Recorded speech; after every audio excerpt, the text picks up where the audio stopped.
gonna have him sit with you? Chair? No. Not a lot of room, Sharon. Not a lot of room up here. Yeah, you gotta watch out for her. Watch out for her.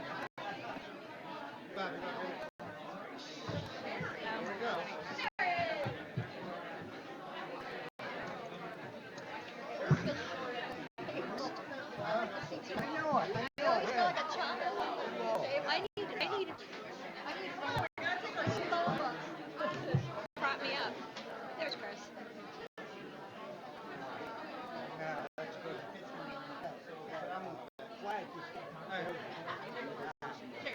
Before we get started, we've never had Yes. Oh, that's a good call. Yeah, they seem well. Tables are just not. I know. I need a phone book. Like little body. There we go. Okay, is Mr. Atwell coming today? I just need to know if I need another chair. Be prepared, Mary.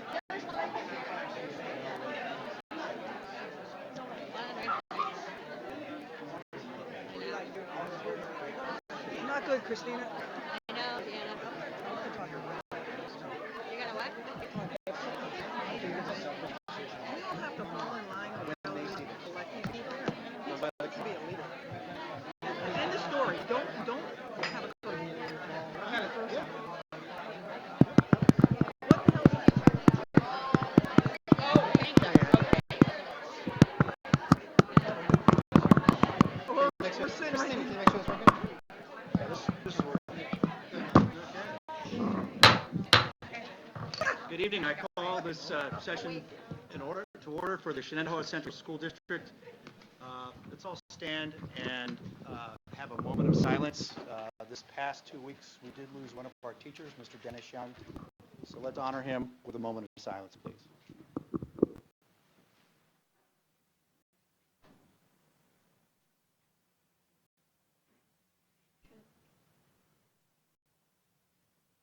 Thank you. And also, today is December 6th. Tomorrow marks the 75th anniversary of the attack on Pearl Harbor. As we go through our Pledge of Allegiance, please respect and honor the sacrifices of those involved. So let's go to our Pledge of Allegiance. I pledge allegiance to the flag of the United States of America and to the republic for which it stands, one nation, under God, indivisible, with liberty and justice for all.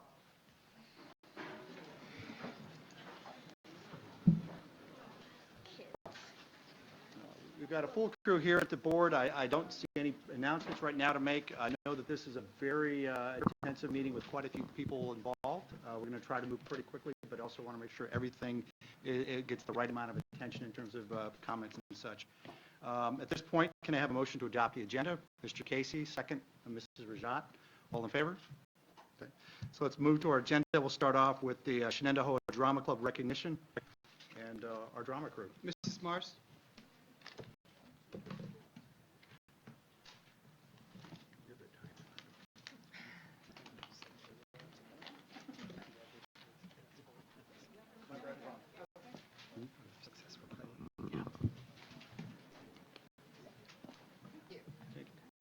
We'd like to recognize you for our very successful fall play called Our Town, I believe. And please let us know more about it. Thank you. Oh. Peter, you want to say something? Can you come over? An actor. Peter He said won't have Peter any said he trouble with the prepared mic. something. My character? Well, I played George Gibbs. He was one of the... Oh, okay. I played George Gibbs. He was one of the leads. So, the show's called Our Town. It's a show in 3 acts. One is about family life, the next is love and marriage, and the third act is death. And it's mainly about the Gibbs and the Webb family, and how they were neighbors, and how George Gibbs, my character, and Emily Webb, how they've lived together for so long, they finally fallen in love. And They live next door to each other. They live next door to each other, the two. And they fell in love, and then they got married pretty soon after that.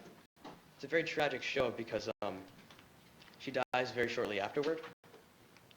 And it's a very sudden and intenseful ending to the show.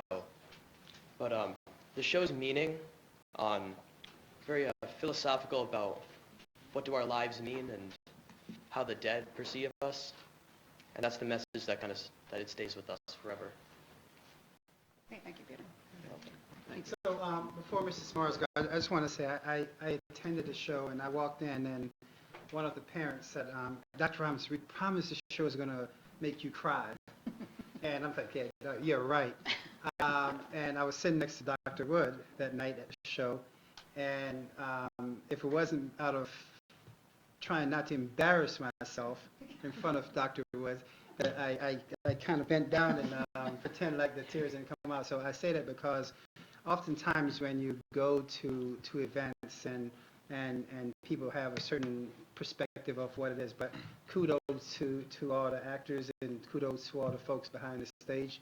It was a tremendously orchestrated performance that really, as you said, make you really think about, what does our lives really do matter, and how do other people. So I want to say kudos to you guys. Great job to that, and that's part of the reason why the board wanted to have you here as well, just to say kudos to you and keep up the great work. Thank you very much. Thank you. Thank you.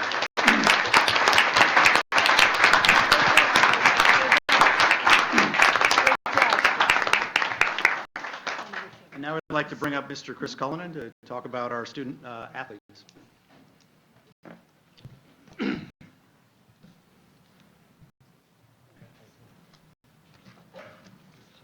Thank you, Mr. Presley. I do, as I always come in, I want to thank the Board of Education. I want to thank Dr. Robinson for their support for an outstanding fall season for our athletic program. It's with the support of the board and superintendent that we're allowed to have great success with our teams and our students. We had a tremendous turnout of student athletes this year. Last year, just to give you some information, the board approved adding a second modified team at the 7th and 8th grade level for both our boys and girls program to accommodate some numbers that we have. My goal was that we would have 1,000 student athletes in the fall. We just missed that number. We wound up finishing at 983 student athletes, and if you know anything, that's an incredible number, and I'll put that up against anybody in the state with regards to participation on their teams. All our teams qualified for the New York State Scholar Athlete Team Award again. New York State Public High School Athletic Association tightened the standard, and all of our teams, all 9 of our teams, again qualified for the Scholar Athlete Team Award. We do have a sectional champion that's kind of a strange one that I'll mention here. Our boys soccer team actually qualifies as sectional co-champion. They were defeated by Bethlehem in penalty kicks on Halloween night. Back in the fall, but the game went 0-0, went 0-0 in overtime, 0-0 in another overtime, and then the game ultimately gets decided at penalty kicks. But at the end of that regulation, both teams are crowned sectional champions. So it's kind of a victory for them. They'll be able to look back on the experience, at least know they were sectional champions. Another team I would like to mention, they're not here, our girls cross country team just returned from a trip across country where they finished 14th in the nation at the Nike Nationals, an incredible accomplishment for our girls cross country team. And I do have 3 teams here that I would like to recognize. The first team here is returning for a second year in a row. They're an incredibly talented group of individuals. For the second year in a row, they defeated their rival Bethlehem at the Section 2 championship. They went downstate on a Thursday and defeated. Who did we defeat down at Clarkstown South? Suffern. We defeated Suffern down at Clarkstown South High School. They had to turn around less than 48 hours later, get on a bus, drive out to Syracuse on a Saturday to play Cicero North Syracuse, a very comparable team. Had an incredible third set, which was 23-23, 24-23, all the way up to finally we were beaten 29-27, but it was an incredible performance. And if you were at that match, the emotion was just incredible from the way the boys played. I would like to bring up our boys volleyball team, Section 2 champion, regional champion, and Coach John Coletta.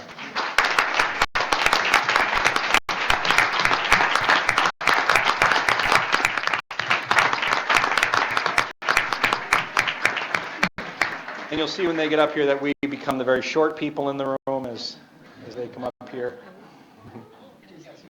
Come on, straight through, Randy. Congrats. Good job. Good job, Bart. Good job. Good job. Good job. job, Kenny. Good job. Good job, Spencer. Even it out. All right, stop right there. It's good. Move back, Brenda, move back over here. John? Where's John? It's like a basketball team, Bob. And the coach is tall, too. Thank you for having us here tonight and for honoring us with our season and what we were able to accomplish. Again, we thank you for the support that you give us and everything that comes with it. Our team accomplished many goals individually. You heard a little bit about that with the academic piece, and athletically with the Section 2 championship and making it as regional finalists this year. One thing that we are very proud of, and we spoke to it at the banquet the other night, is the feeling of family with our volleyball program. So we build nice relationships and we get to play a great game while we do it. So we're very thankful for that. So we want to thank you again for the opportunity to be able to represent Shenendehowa with boys volleyball. Thanks very much. Thanks, Coach. Coach, what's the breakdown on the team? How many seniors and what's the breakdown on this team?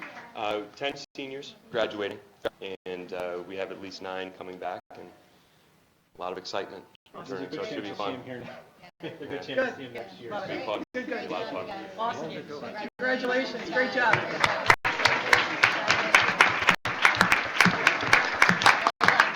Great job, guys.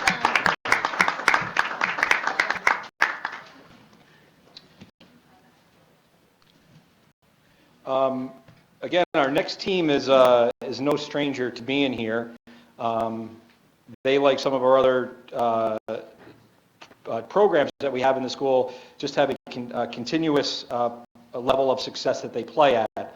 The girls volleyball team will be up next, but let me just offer some comments about them. This is their 7th straight Class AA championship. It's their 3rd straight regional championship and 3rd straight appearance in the New York State Public High School Athletic Association championships.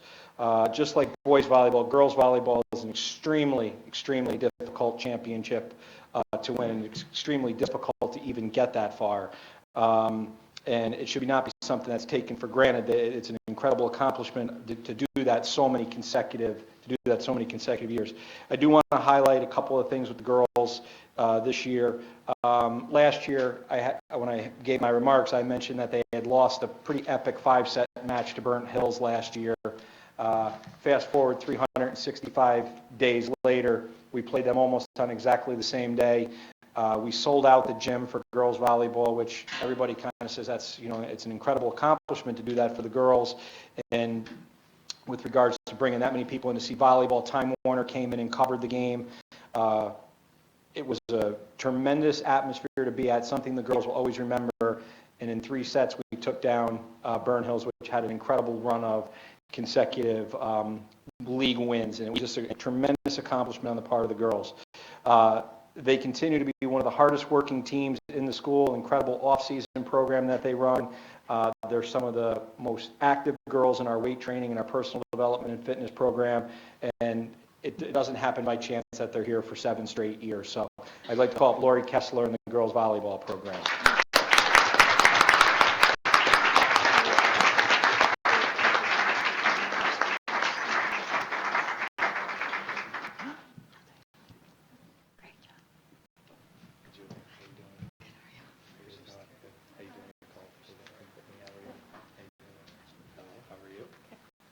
Stop it right there. Mary, you're the cutoff. You coach, Lauren. Hi, my name is Lori Kessler. It's probably surprising that I am the shortest one up here, but yeah, it was an incredible season, and I do want to take the time.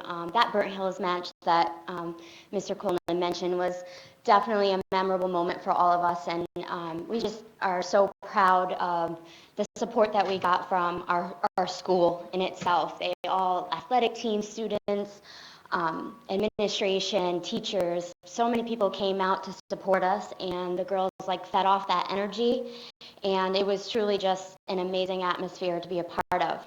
I do also want to thank Dr. Robinson and the board for having us and recognizing us tonight, but also something that you probably don't hear is is a thank you and appreciation for the fitness facility that, you guys built for us. And this athletic team is a team that takes full advantage, not just in their phys ed classes, but for 2 years straight. They're in there twice a week, year round, from the moment our season ends up until it starts. So I just wanted to say thank you for giving us that opportunity, and we really do appreciate that. Thanks.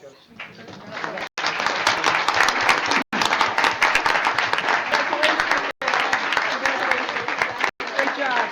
Great job.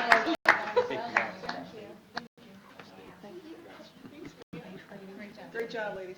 And I did forget to mention, we just found out, where's Nicole? Nicole right there, Nicole Adams and Julia, both first team All-State in the sport of volleyball, so congratulations.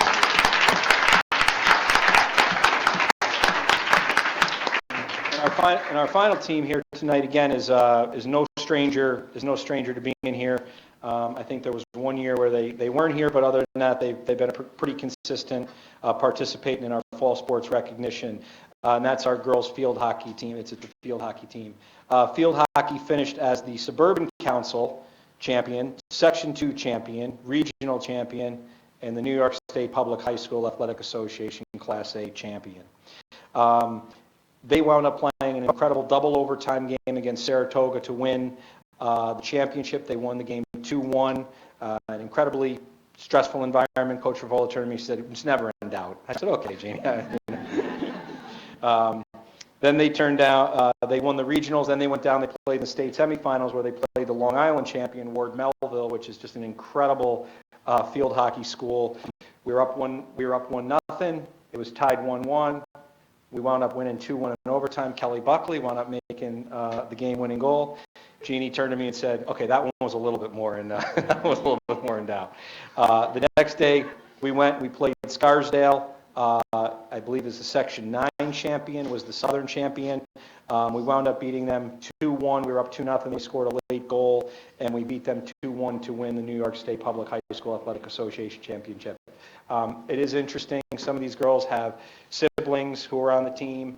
Their siblings came to the state championship game, and it was great to see these girls who were freshmen or eighth graders freshmen? Many of them were freshmen when we had the other team that had won the state championship here. And I listened to a lot of their comments, and a lot of their comments reflected on that team, which had won it in 2013, and then them being able to accomplish the same feat. And they did remind me, and they wanted me to make sure I noted this, that this team is special because they are undefeated team.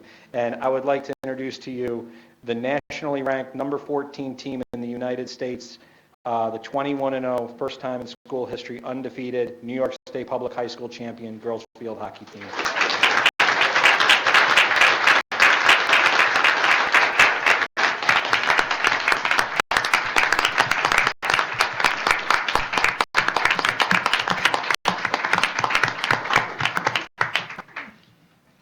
They're working their way up. There's a gentleman who's joining me. All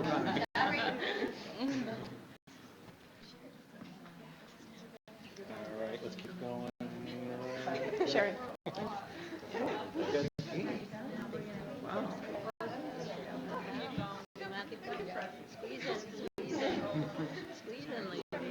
The hardware. Go ahead, Jeannie. Hi. Hi. We had a terrific season, and these girls continue to remind me that they are better than their sisters were because we were undefeated, and they were all convinced that we were going all the way. A couple of them had bought dresses for the state banquet in the middle of October. I wasn't so confident, but I didn't tell them that. They continue to practice extremely hard and work as a team. We have a great field hockey family here, and I enjoy every minute of working with these young ladies, and it's been a pleasure, being able to coach them and enjoy the trip with them. So it's been a great. I'm going to miss them greatly next year. So my 9 seniors are graduating, and I'm losing a lot of great families, and you make relationships with people, and it's hard to see them go. But I'm looking forward to the future. And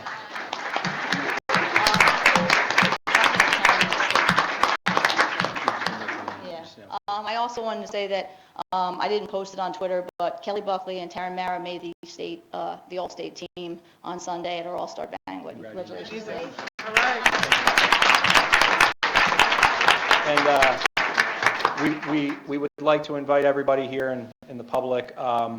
They will be receiving their state championship rings on Friday, February 3rd. Dr. Robinson will be presenting them with their state championship rings. Yeah. You accepted the invite, so you're good. So again, if you get a chance, come out. Our baseball team will be recognized on December 20th get their state championship rings, and then we'll finish it off in February with these girls. So congratulations, an incredible season, state champions. Can I just say, I don't think we've ever had anybody leave the board table to be recognized up, with the athletes before Sheridan next year. There it is.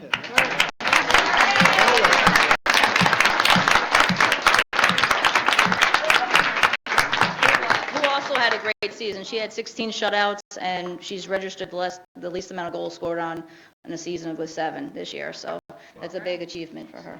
And our defense.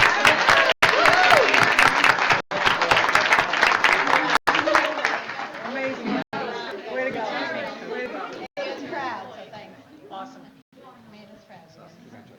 Congratulations. Well done.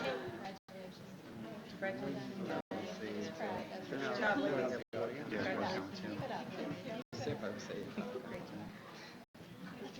I was looking for Peachy. Where's Peachy?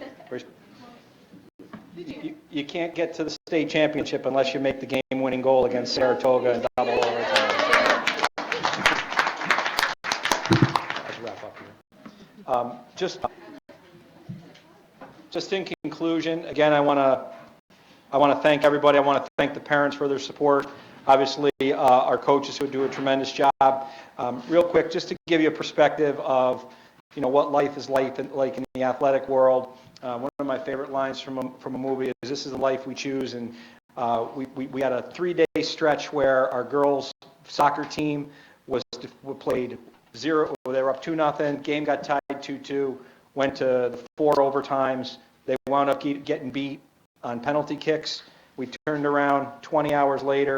Our field hockey team tied at the end of regulation, tied at the end of overtime, won the game in double overtime.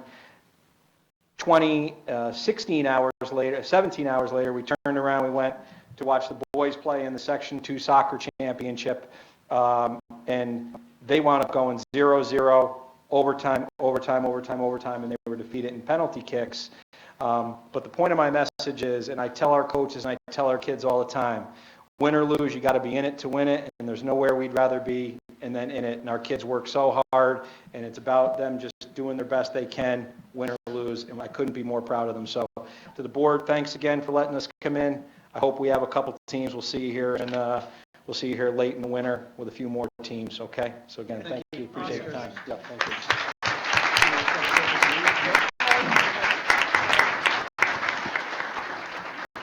At this point, we encourage our student athletes to depart. We understand you have quite a bit of homework, and this is your opportunity to take advantage of that.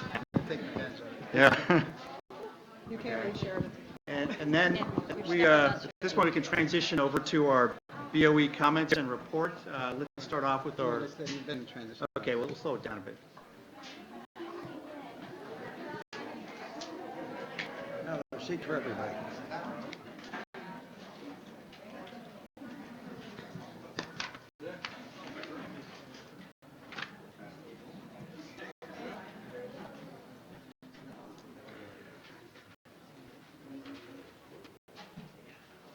Ready?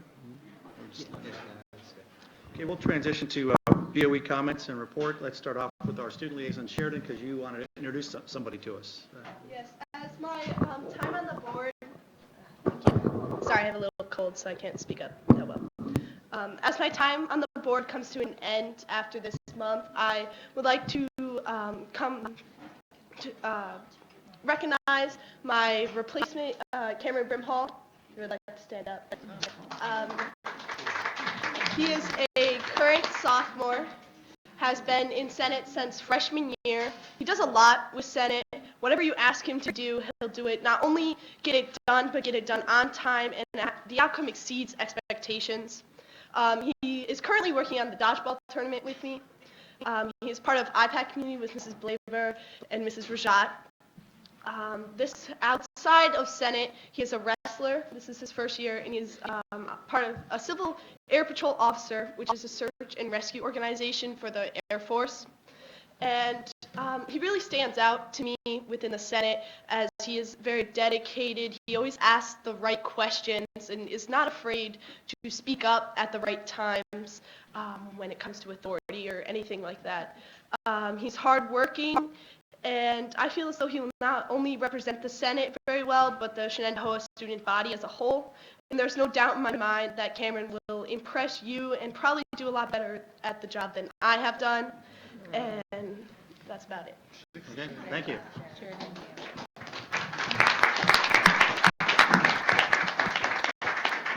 Would you like to speak, Mrs. Stevens? In the essence of time tonight, I'm going to pass on my comments. Thank you. Okay. As well as I will too. I just want to make one, I wasn't going to make a comment, but Sheridan can't get away with saying that somebody else will do a better job. When I met Cameron tonight, I said to him he had big shoes to fill, and I don't mean high heels. Sheridan has been, for those who don't know, we started a program a year ago to have a student voice at the table, and we contemplated that, or assumed that we would see a junior or a senior that would, somebody would suggest to join us, and to our surprise, the advisor to the Student Senate recommended Sheridan, who was a sophomore at the time, and we thought, Mary and I met with her, and we came back really just overwhelmed, saying, wow, this is somebody who's really got it together and will be a great asset. She's been even beyond that.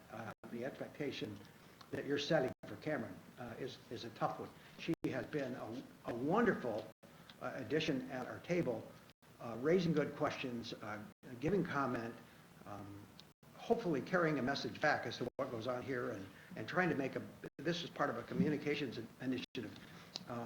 But the other strength, I think, is that we recognize Sheridan made the run up here with the team tonight, the state championship team, and when we're at awards nights, Sheridan's in line at awards as well. So a very well-rounded student.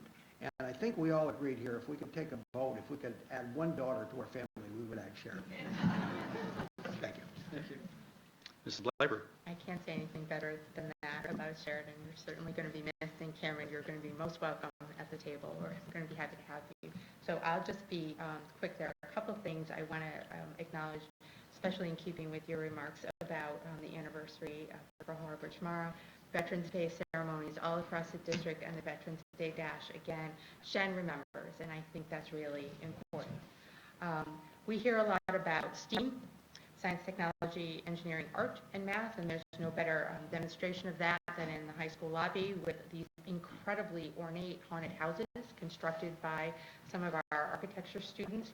And I really, I didn't know at the time that I was looking at them that they were constructed by architecture students. I thought they might have been done by art students, and it was just really impressive. I don't know if they're still in the lobby, but if they are, I would encourage people to go take a look at the talent of our students. And speaking of which, we often hear people lament, oh, the arts and music are getting cut from school budgets and so on. Well, there was an article recently about our music program: 3 orchestras, 5 bands, 3 jazz ensembles, 5 choral groups, 271 singers, 179 in the orchestra, 246 in the band, 81 in jazz, 140 students in more than one music class. I think music is alive and well at Shen, and Mrs. Mars and her group certainly did a great, represented us well in terms of our drama programs. So that does not happen at Shen. I wanted just to remind people PTA Founders Day is April 24th at the Vista. I'm sure that our various schools are going to be circulating more information about that, and had the pleasure of attending a couple of induction ceremonies, both for Science Honor Society, Math Honor Society. And I also want to remind people that there's a lot of conversation going on around grit and perseverance and effort. And it is my hope that even more attention will be given to that, and the students who are striving even as they try to achieve. Some students that comes very easily to, other students it does not. And that effort that they put forth is something that's also worthy of recognition. Okay, we'll turn it over to Mr. DeLallo. Here's the microphone.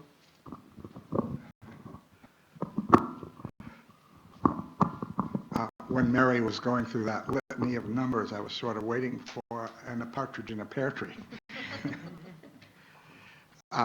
This evening, I would like to update the board and the public that's present on an ongoing effort on the part of the school district, this board, and a lot of other people to bring about a change in a policy that the Board of Regents has been in the process of initiating, disclaiming, and nonetheless going forward with for 2 or 3 years now. I'm talking about a regulation or a policy that would raise the passing scores for the English and math regions in algebra to 75 and 80%, and therefore have an adverse effect on the graduation rates of all high schools.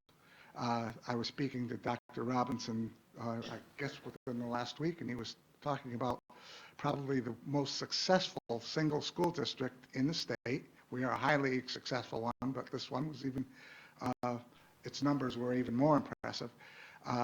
They would be under these new standards, be graduating 63% of their graduating class. Our numbers would be something like 53%. And when you look at districts that are already in the below 50 range, you just have to essentially cut that in half and you get an idea what the graduation rates would be.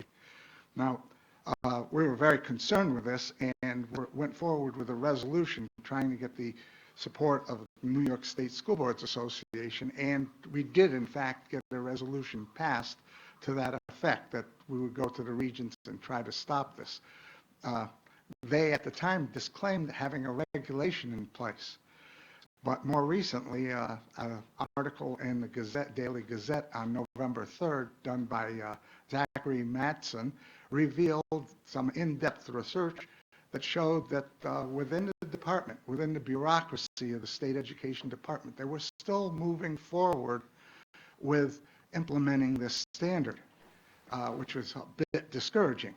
And then more recently, within the last week, On Board, which is a New York State School Boards Association newspaper, had an article that included a very short blurb talking about these standards being set. And that caused me to write a letter. And basically, I was saying, we've really got to have assurance that this is not happening, that this is not going forward, that the regents need to take charge. This cannot be the bureaucracy running amok and doing what they will to do without a directive from the regents. And I received an assurance from our regent that she would indeed look into this. By virtue of indirectly from the executive director of New York State School Boards Association, we received assurance that this policy or standards were still under review from the commissioner, to which I responded, unfortunately, given the circumstances that we've been observing, that doesn't give me a whole lot of comfort. So we're still in the process, and I want to make sure that you're aware of it, and I hope that you'll join in the effort, that those of you out there will look into it as well, and join in the effort to dissuade the state education department from going forward with something I consider to be basically an oncoming freight train and a disaster. That's it. That will pass as well in the interest of time. I would just like to make some quick comments. What a great mix of activities brought out today. We had our student actors, our student athletes, our student governance folks, some of them wearing 2 hats.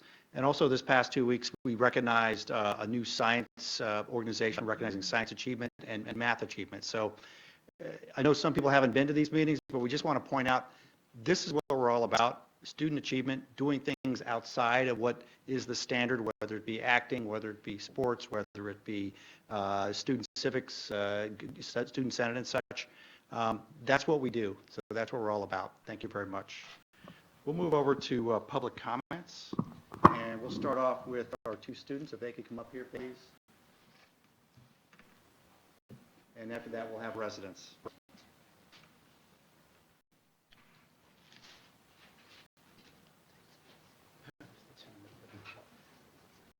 you can run the gauntlet.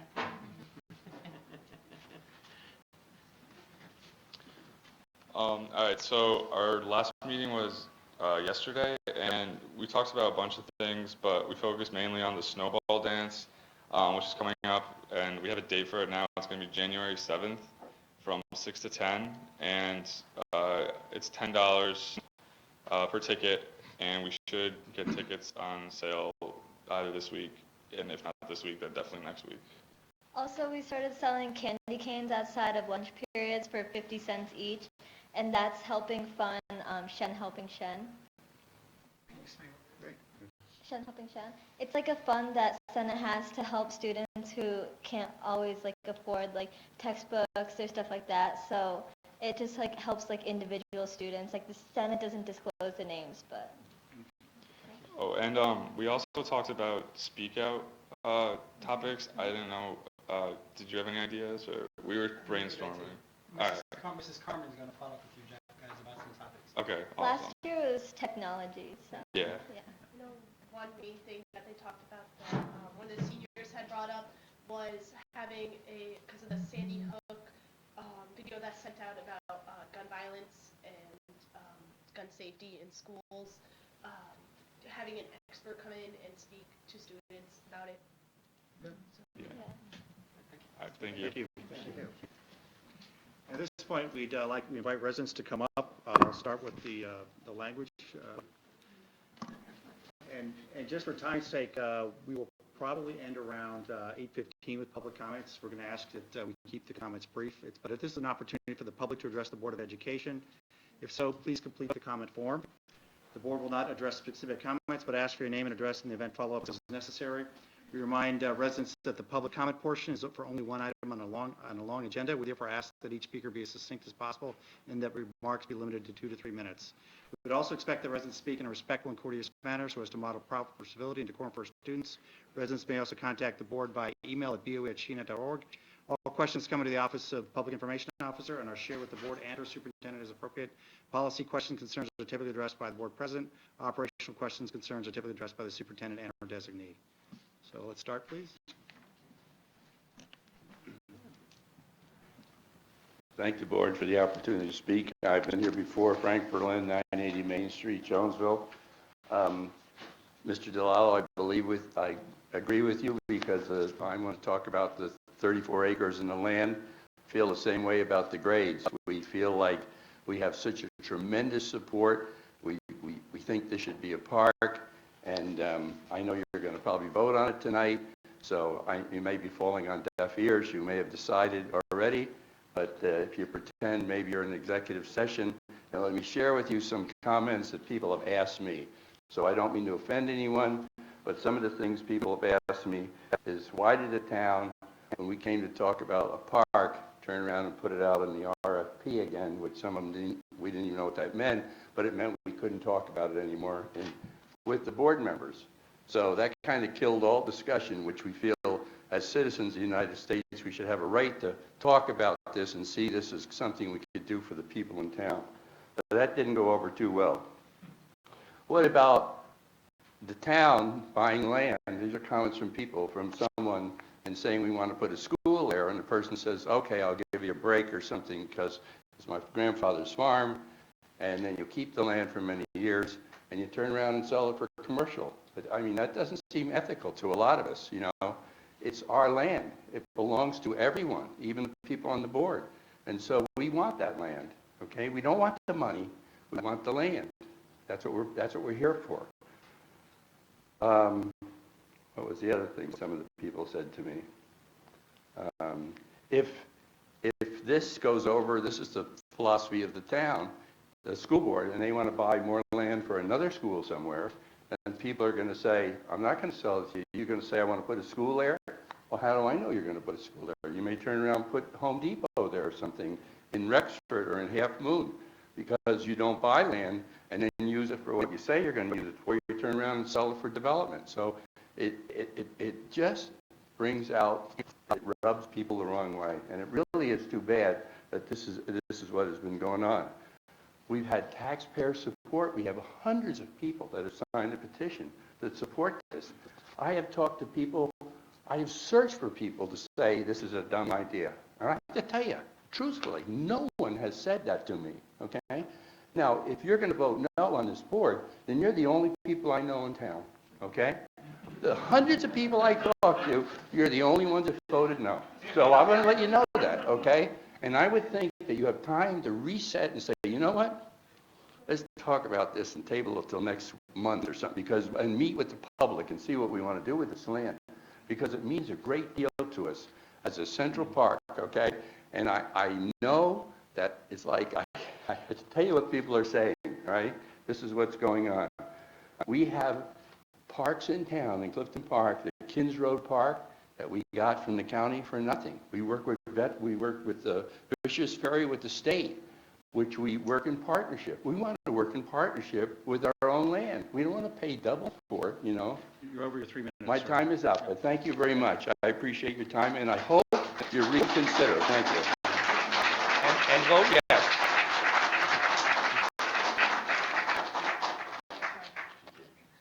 Next speaker, please.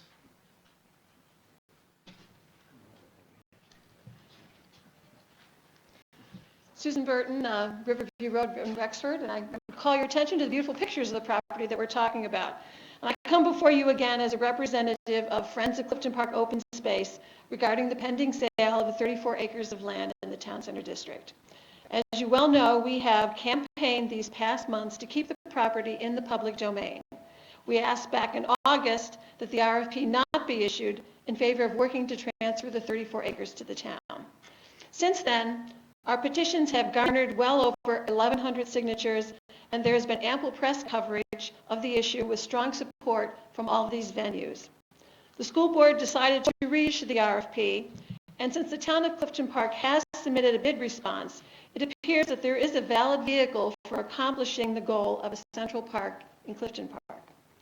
Additionally, the board could also reject all bids and utilize New York State Education Law Section 405, which allows a non-competitive municipality-to-municipality transfer of the property to the town. This action would keep the property where it is in the public domain already. Considering that the town is still willing to participate in negotiations for the property and considering the high level of support throughout the district for our approach, we would urge the board to consider greater transparency before making this decision. It is well within the purview of the board to solicit for themselves the extent of public support for keeping the 34 acres in the public domain by conducting a public referendum or at least a public hearing before making any decision on awards. We were disappointed that the board took the RFP path again, but would urge you to gauge the public's opinions rather than risk a backlash against a potential highly unpopular decision. It is not our intention to be adversarial. However, this decision will have such a long-term and irreversible community impact that it is vital to also have community participation before final determination. Okay, you're 3 minutes. Can I just have a few more? Please close. Yeah. Okay, besides such an award to the town, our first priority at this time is that the next step should be a referendum on the board's own initiative to respect the impact to the community, which is also an important part of the school district's responsibility to its citizens. Consult the community for an issue that is of such community significance. Indeed, the board's own policies and procedures would seem to require that much. However, if the board decides against such a plan and decides instead to sell the property for development, then we would want you to be aware that we are fully prepared, first, to take legal action on the issue of transparency, and second, to initiate a petition drive for the signatures needed to force a public referendum and ask qualified voters to reject any such resolution against public acquisition of the property. Thank you very much.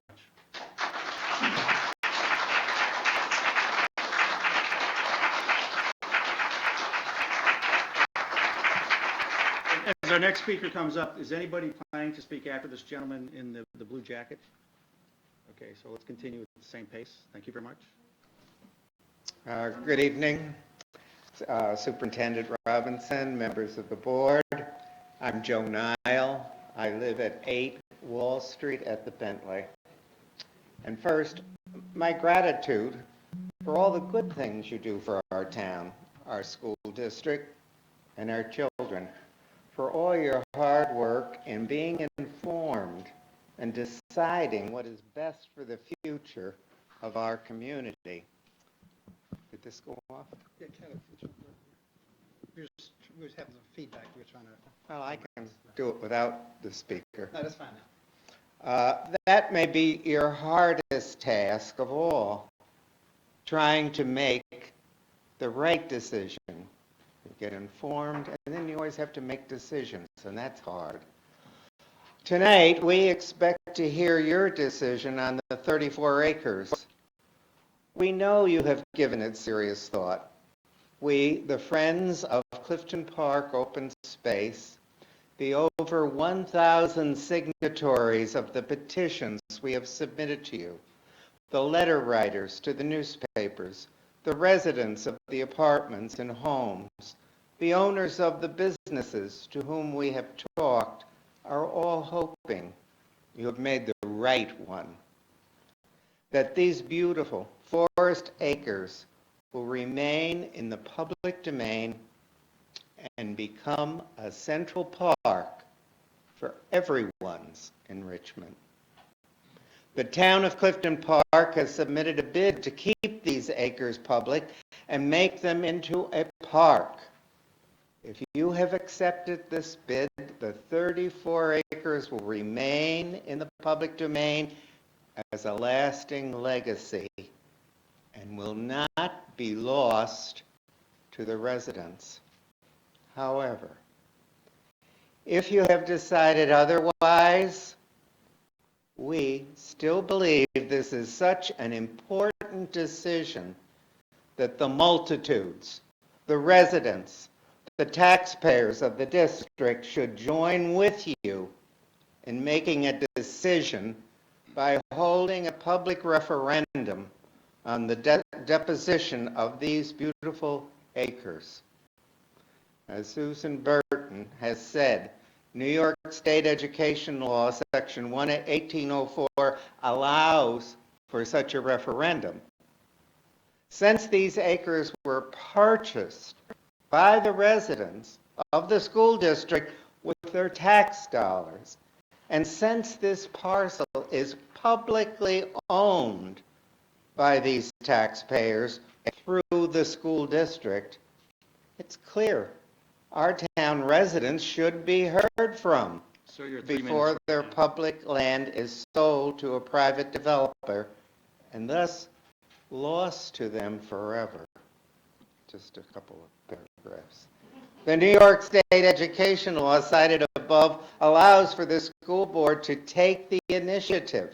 You can take the initiative and implement a referendum on selling school property, certainly including the entire community in deciding this issue will enhance good feelings, bring the community together, and make everyone know that our school board respects all the people, all the stakeholders, all the taxpayers of Half Moon and Clifton Park. We hope that you have decided to keep this lovely green forest in the public domain. If not, we ask you to work with us to effectuate a referendum, either under your leadership or ours, so the taxpayers can participate in this truly significant decision. A decision that will have a powerful impact on the future attractiveness and livability of our growing downtown and our children's access to a piece of nature. Thank you.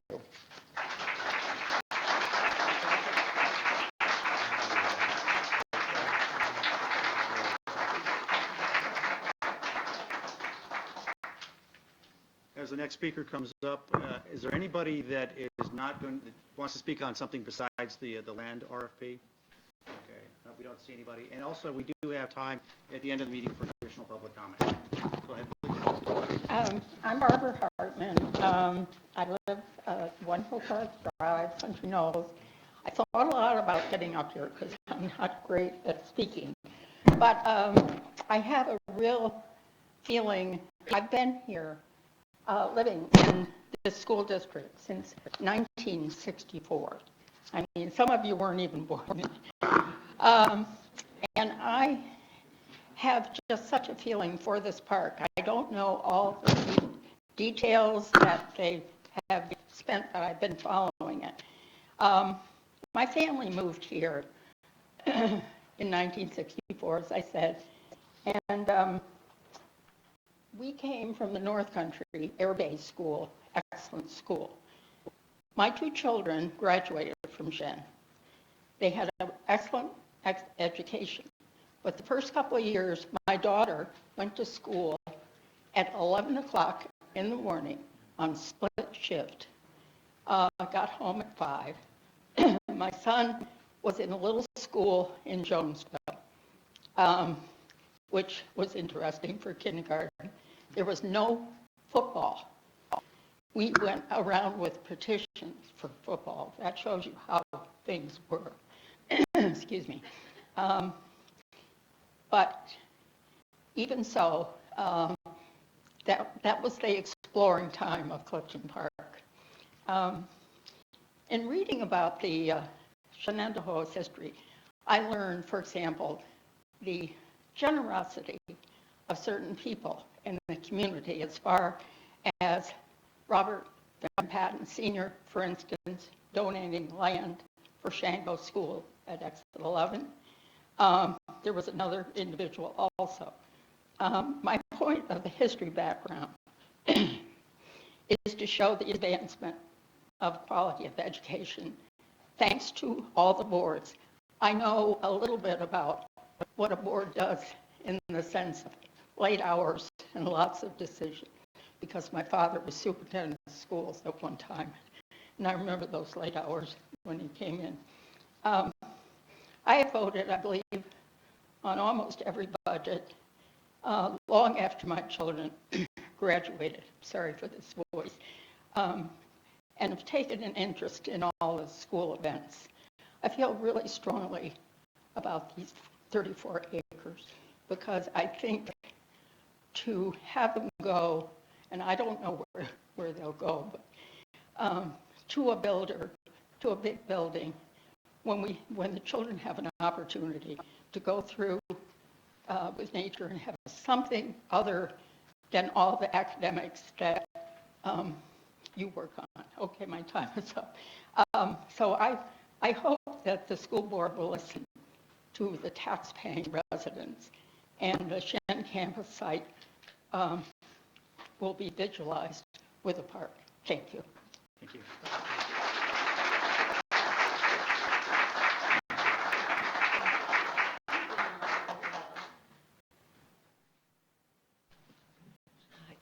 Good evening. My name is Linda Seymour. I live at 7 Nadler Road. My husband and I have been residents of the district for 48 years.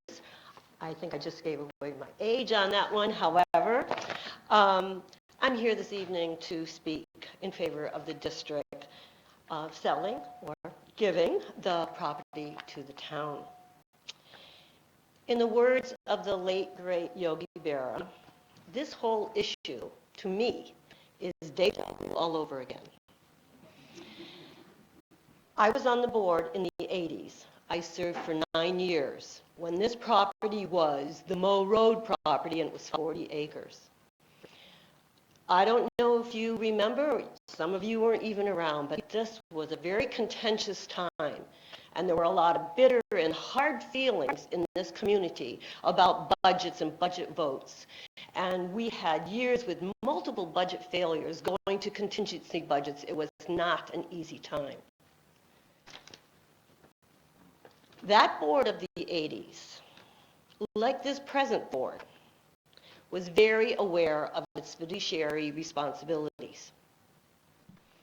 Yet, based on the recommendation of the administration and input from our community, we did not feel compelled to sell that property. We felt that the benefit to the taxpayer would be insignificant, just as I feel that it would be now. Instead, we decided to hold on to this property with the thought in mind that we might need it for another school, which is indeed what happened. You now have the opportunity to tie that elementary school to this campus through a setting of a beautiful park setting, tying in the Half Moon, Clifton Park Half Moon Library, the YMCA, residential areas, business areas, to make this a really park of Clifton Park. All of the townships of this school district would benefit, not just Clifton Park. This board and the ones that preceded it have consistently provided an excellent educational opportunity. Just look at those students tonight. Deja vu all over again. I felt I was sitting at this board table, even though we were over in Dakota at the time, sitting here listening and seeing these wonderful kids coming up and in the prime of their life enjoying everything, and because we take pride in this community and we take pride in them. You should not feel like you're under pressure, okay? Gotcha. Been there, done that. Like you guys, attended a lot of in-service education programs, and one of them was Negotiate to Win. In that particular seminar, we were told that in successful negotiation, it is a win-win situation. It involves respect, compromise, and the idea that each party comes away feeling that they have won something. Maybe not everything, but they got something. Selling this property to a developer is not a win-win situation. All the groups that have spoken tonight, won't mention them. They've already mentioned that as well. The town and the district will lose. The town and the district are symbiotic. As entities, you both share the same constituents, us. You share Clifton Commons as far as the ballpark and the ice skating rink. Soon you will be sharing Garnsey Park for your cross-country skiing team. Now you have an opportunity to enhance that relationship in a very valuable and meaningful and lasting way. It is important to avoid power struggles. That was another issue that came out in that workshop that I attended. I implore you, please, as a board, don't get into a power struggle among yourselves over this issue, or with the town for that matter. I hope you decide to sell the property or donate it to the town. But if that is not the case, please consider this as a referendum item, or perhaps just do nothing at all at this time. Give careful consideration to what will become your legacy on this issue. Thank you so much for hearing me out.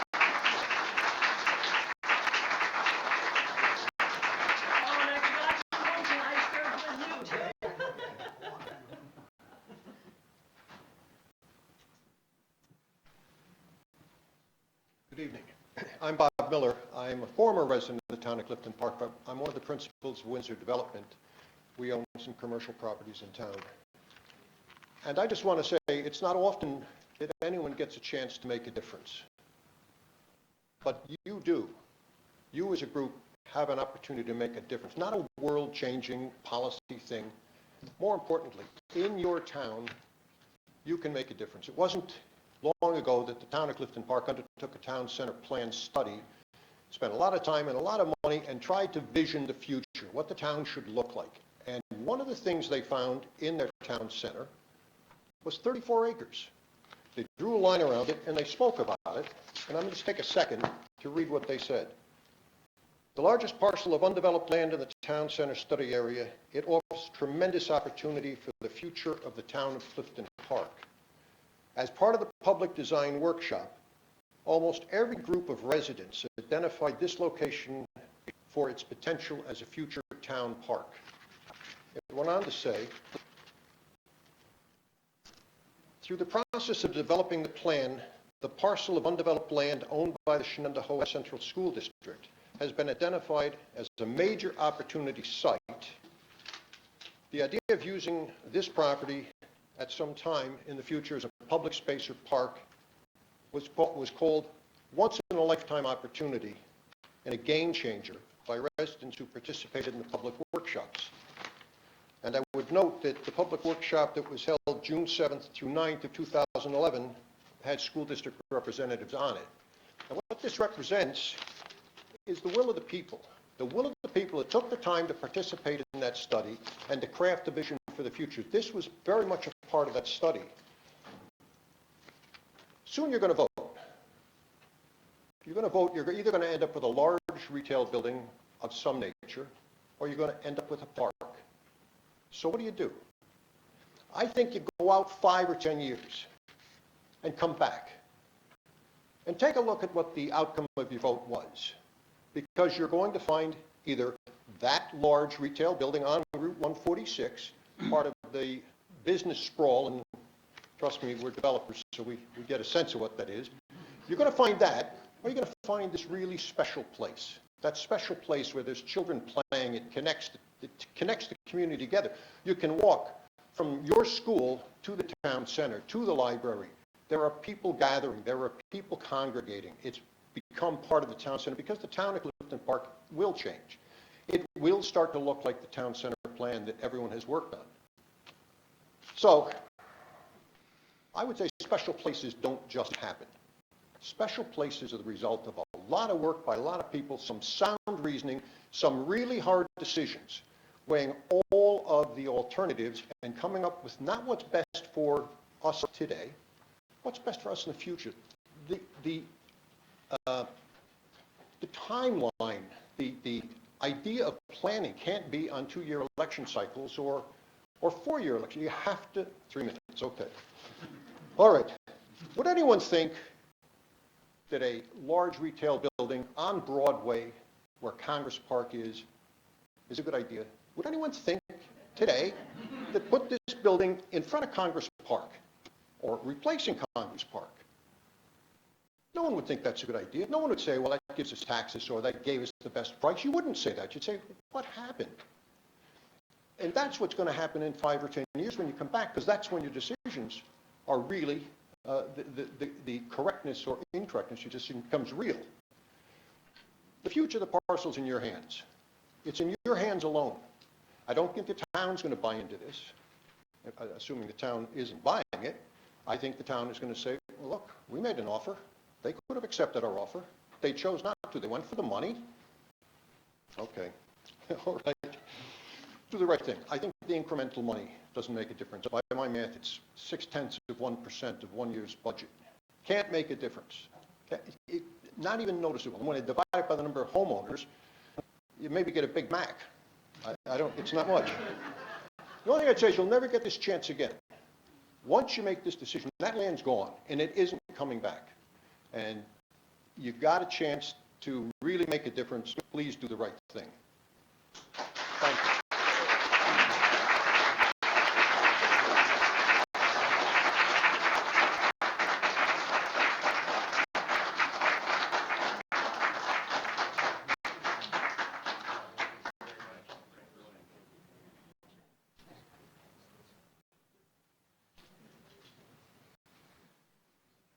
It's pretty sensitive. We don't touch it. You just talk. Okay.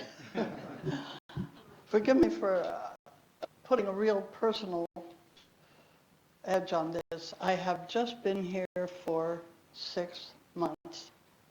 I came from Connecticut, but I'm not entirely a stranger because my ancestors were the Marvins and the Dyers. Grandma was born in Rotterdam Junction.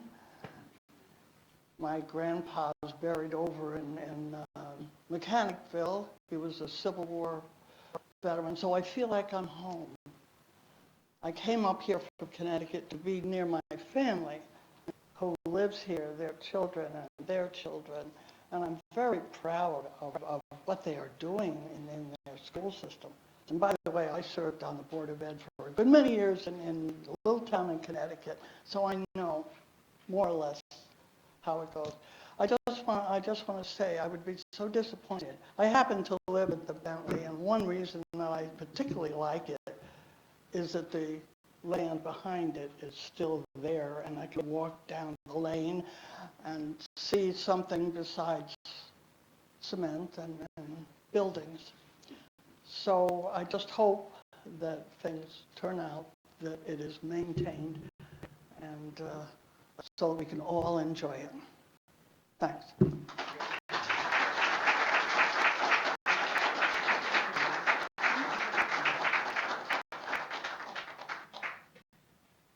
My name is Faith Tingley, Tingley.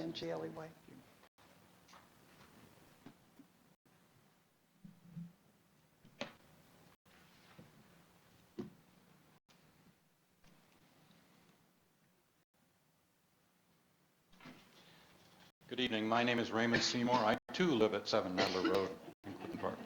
I'm not going to repeat the number of years that we've lived in the town. You've already heard that information. But I just want to say a few things. Public education is a shared vision of the future. Shared vision of the future of our children, shared support, shared commitment. At the same time, the school district in any community cannot exist without the community. The community, to be a healthy community, must exist with and for the school district. The two must work together. Now, there's another dimension to this, and that is, what is the vision for the future? What is that shared vision? I think you've heard a number of us talking here tonight about our vision. It's not a short-term vision, because a lot of this may never happen until we're gone. We're looking into the future 10, 15, 20, 30 years. What will Clifton Park look like? Will Clifton Park be a healthy community in 30 years? And if it is a healthy community, what's it going to be that makes it healthy? We think that creating these kinds of open spaces, this park setting, is going to be essential to the health of this community and, by the way, to the school district. The school district of the future Shenendehowa, not the Shenendehowa today. I, too, was very pleased to see all of the accolades, all of the recognition of the children, the students, and their accomplishments. What will they inherit if the decision is not the right one with respect to this land? Thank you.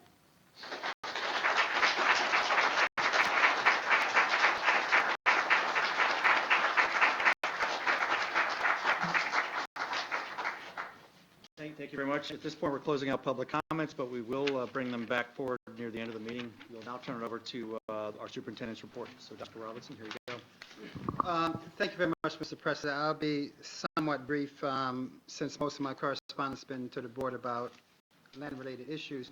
One thing I would like to point to the board at your table is a copy of our legislative priorities for advocacy. As people know, this is a time of year where the state of New York start to discuss and already hearing proposals coming out of the governor's office and talks about whether the legislature convene for a special session or not. One of the things we try to do here as a school district is get ahead of those conversations as much as possible to try to influence the conversations at the state level. So you have the copy of the letter that was signed by the presidents of our respective unions, as well as the PTA Association, as well as the Board of Education, that was issued to not only the governor's office, but our respective representatives, both in the Senate and the Assembly. So we'll see how that transitions as we move forward. We'll be gearing up and planning for some type of legislative visit I think in the past we've gone in March, but sometimes we find out that in March is, quite frankly, it's a little late. So as soon as we hear about when the legislative session will start, it's our goal is to try to get in the faces of our legislators as soon as possible to talk about those type things as we move forward. So I'll delay comments other than that. When we go continue with the presentation. Certainly. Mr. Miller will come forward to give a brief, and I say brief because the board has heard a lot of this information in the past about our New York State accountability report as it relates to test scores and things of that nature. Bob, you want to try to? Actually, no, I can put it here. I get it. So Mr. Miller will provide us a brief overview of that, and more information can be shared with the board if you want more detailed information. Okay. In the packet, there's a series of pages. That's all background. Those of you who were on the board last year have seen that. This is slightly less information than what we normally do at the June presentation, simply because all of that state data has not been put in the report card yet. What has been put in are what we refer to the preliminary accountability. I don't want, we can put them right back up. I just want We to just see them. can't see them. Yeah. Thank you. Thanks. Thanks. So we can flip through these. These are this part here, just a reminder to everyone that the two pieces of the accountability are the participation rates and the performance rates. The participation rates are based on groups of 40. The performance are on 30. Same is true for ELA and math. At the middle school and the elementary level, science, the participation rate, the state set it at 80. At the high school, it's 95% participation rate. However, the graduation rate for New York State is set at 80 for all groups. And again, there's a performance rating for each of those. The performance rating is a score of 0 to 200 based on the size of the group taking the test, advancing each year. Those are the four levels we're all familiar with: basic, proficient, and advanced. And I just had told you about the 0 to 200.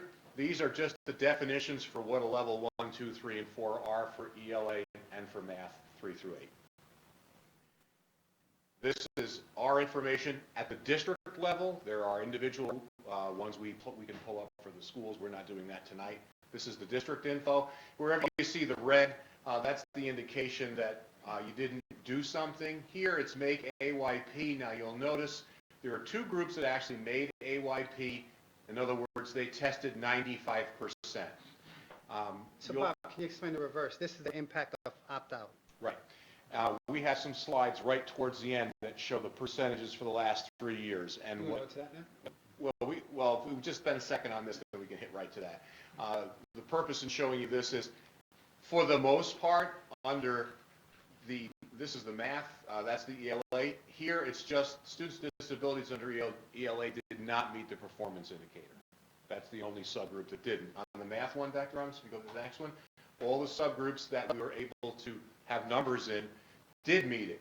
Our issue is the test refusals has put the district at a disadvantage of that. This is the one back. That's the science. One group, students with disabilities, did not meet the performance indicator with science. All the other groups did. Down here, this just got cut, so we had to put it down here, but that group, economic disadvantage, did fine. Secondary English. Now, remember, at the elementary and the middle school, it's the entire population that's tested. So it's grades 3, 4, and 5, and in the middle school, it's 6, 7, and 8. At the high school, it's cohort-based. So it's one of the grade levels, that cohort that started. So this is the cohort that graduated this past June. With the ELA, you'll see that for making AYP, all groups except students with disabilities did. We tested at 95% or greater and met the performance indicators set for those groups except for special ed. We did a performance indicator of 120. We needed to get either Safe Harbor or EAMO of 123, so close but not quite. In math, we made AYP in some of the groups by testing the 95%. There's one group we did not test 95% in, which was the students with disabilities. We made the performance indicators across here in relatively good shape, except here we missed by one, and here we missed by a few, and then the economic disadvantage is probably about 10. That's kind of a change for us in the math. Math has usually been fairly easier for us to get good marks in or make AYP in. For some reason this year that cohort didn't quite work out. Now these are all of the accountability groups for graduation, so all means including all these subgroups that count, and you'll see that all the subgroups actually made AYP for the school district in accountability. I don't think we've done that in a couple of years. We've had every piece. This is the 4-year grad rate. The 4-year grad rate, the one piece that we didn't hit was the students with disabilities. The state sets the grad rate at 80, as you know. We are given a growth measure of 64. We actually hit 53 this year. That's why we didn't hit it with that particular group. The next slide is the 5-year rate. I want you to note students with disabilities in the 5-year rate. Those who attended summer school are added into that picture. That's your 5th-year rate. We now make AYP. We test the appropriate number, and we hit 71, and the mark that they gave us was 69%. So we did hit that with the 5-year one. If we put the 6-year one up, you'd see the similar results, because that group in particular tends to be more successful with something beyond 4 years in school. 4.5, 5, 5.5. Areas for improvement, I know that you probably can't see it from there, but you can see it on what I did send you. There's reason 1, 2, 3, and then there's comments. Basically, we didn't make AYP either as any of our schools or the district because reason number 1, we didn't test 95% except in the high school. So what the state's going to do with that, last year they didn't penalize school districts under ESSA, the Every Student Succeeds Act. They didn't do that. They may not do that yet. We'll find out more in February. And then what you see on these lists here, these are the elementary schools, and then these are the percent tested. And then here, the no column are the years in red that we didn't hit 95%, and the green column are the years that we did. And so 2014, we hit the 95% tested, and then 2015 is the first time we were at like 92, and then last year we were low. Same thing is true with the middle schools. A little easier to read. You'll see in 2014, we have green. We did make the AYP because we had the 95 or more percent tested. And then you'll see in 2015, we started to slip under 95%. And when we do that, then we don't make AYP. And then this last one is the high school. Again, this is going to be hard to read from the screen, but you've got it there on your desk. In 2014 and 15 and 16, you'll see lots of greens. You'll see a few reds. Most of the reds are this year. We have one group in high school math. We have another group in high school math students with disabilities, white students, and then over here we have high school math for economically disadvantaged. So we had 3 groups in the high school that did not meet the accountability or the performance indicator in the current school year. And then I think that was the last slide, right?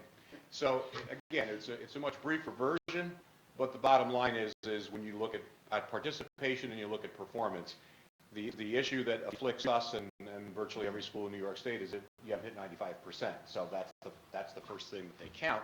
And then the second thing are the performance indicators. And in most cases, the district and the district schools have met the performance indicators that are set out.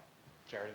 Would you say that in general, because of the lack of participation, has to do with the change in Common Core, and that parents are opting out their children because of their lack of knowledge, and that they're scared of the higher test rates because of Common Core? Well, we know that they're opting out. We don't know why they're opting out. We could speculate, but that's what it would be. I mean, this number is a reflection of less kids parents opting to have their children take the test, yes. Correct. Yeah. What that rationale is, you'd almost have to go person by person. I think it would be safe to say that would be for some people, but not all. Okay. Thanks. Mrs. Blaber?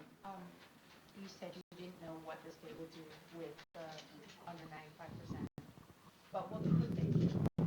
Well, I mean, it's more of the federal education law that impacts what states do, and there were a lot of uncertainties last year. There's particularly more uncertainties going into next year as there's a change in administration, presidential change. So to be quite frank with you, as we sit here, I think anything I tell you today could change dramatically tomorrow. Part of the law initially stated that schools that receive certain federal grant funding, there was a possibility of some of those funding being reduced and or eliminated altogether.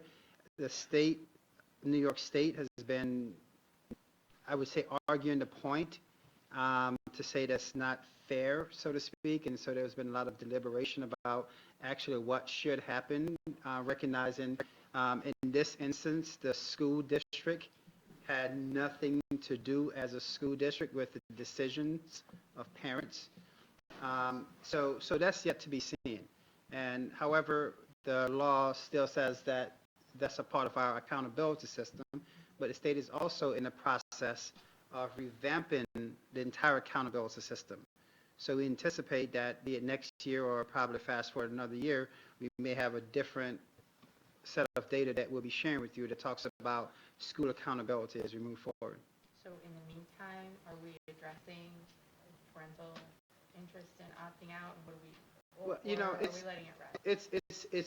it's a tricky proposition because what we can do, and Dr. Wood and others have been very good at having parent meetings, summits, to talk about why the test and some of the things behind the test.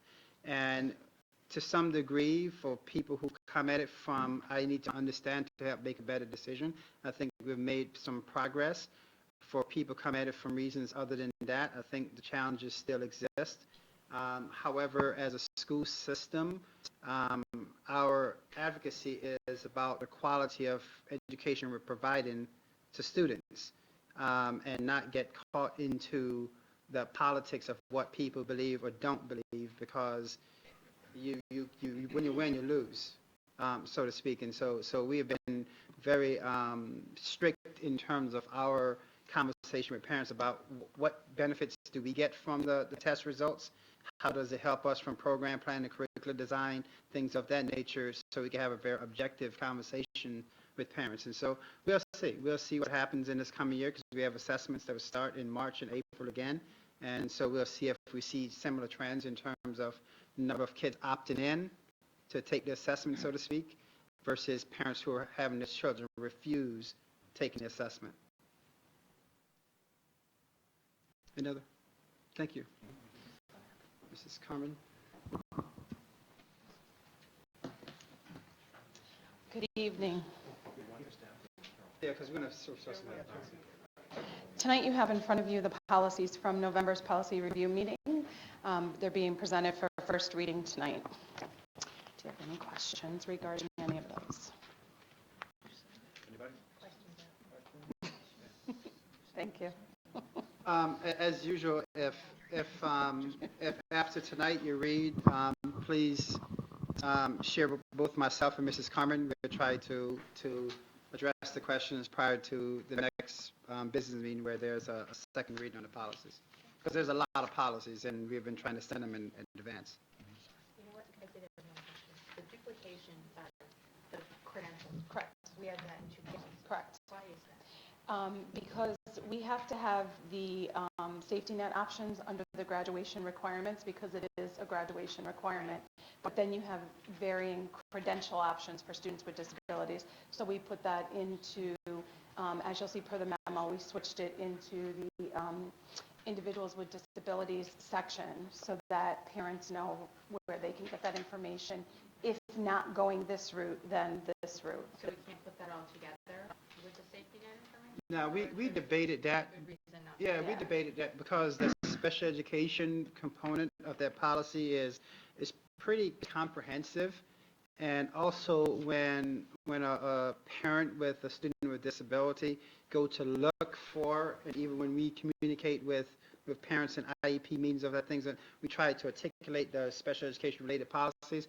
So the debate was, does combining provide greater clarity or risk the opportunity of something being missed or misinterpreted? So we thought because it was so significant for all parties, and we have a series of policies that are special education related that we want to, even with the redundancy, try to keep some separation with those. And we do cross-reference it, number one, but number two, in the policy for 7220, we do reference 7645 might be the new number, that we gave it under students with disabilities.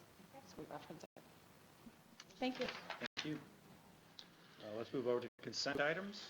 First is treasurer's reports. Motion, Mr. Casey, can I get a second? Ms. Stevenson, any comments, questions? All the same from the 8th as I was. Treasurer's reports. Oh, sorry. Okay. But any comments on treasury report? Okay, all in favor? Now let's go to the minutes. We'll do them separately. Mr. Gilbert was absent on November 8th, so he will abstain, but motion to vote on November 8th? I do with one adjustment, that is that Mr. Berlin, who's in the audience tonight, his name is posted on the minutes as Michael Berlin, it's Frank Berlin. Can you annotate that? We'll make a correction. Make a correction, okay. So I make the motion. Noted. Okay, motion from Mr. Casey, second Mrs. Blaber. Any comments? All in favor? Okay. Let's go to November 22nd. Motion to... To abstain from that, I was not. Okay, so we'll have abstention from Mrs. Rajat and Mr. Gilbert. No, Second from Mr. Gilbert. And first from Mr. Casey, second from Mr. Gilbert. Any comments? All in favor? Okay. Let's move to action items. First one, business, is a bid on groceries. Motion to discuss this one. Mr. Casey, second. Mrs. Stevenson, any comments? All in favor? Second is a change order from Valley Paving. Motion to bring this to the floor. Mrs. Blaber, second. Mr. Casey, any comments? All in favor? Third is a contract for Saratoga Center for the Family. Motion to bring this. Mrs. Rajat, second by Mr. Gilbert. Any comments? Mrs. Blaber? Just for clarification, and I just want to be sure I understood the response. There's going to be a sort of home office now in the middle school as well as Chappaqua and high school? So Mrs. Carmer's coming forward. Mrs. Carmer's working directly with them. We have been trying to expand the scope of services more deliberately. So we're talking about location and access to locations as well. You want to comment on that, Sure. please? Currently, there is not an office at the middle school. What we're looking to do is that we've had a couple of referrals from the middle school and trying to accommodate their schedule. The person who is at high school east will travel over to the middle school to provide those services. So we're trying to find an office space currently that person will be able to do that. But this is, again, open to... Yeah, it's open. Absolutely. Always has been open to K-12. Yeah. Absolutely. Thanks. So just for those in the audience who don't know what we're talking about, this is always, every time there's an incident Can you in just school, turn the every time there's an incident in school, there is an issue across the nation. There's always this cry for, we got to fix this, and the second thing always said is, we need to work on mental health services. This contract with the Center for the Family provides the appropriate intervention. It was a pilot program as we started it, right?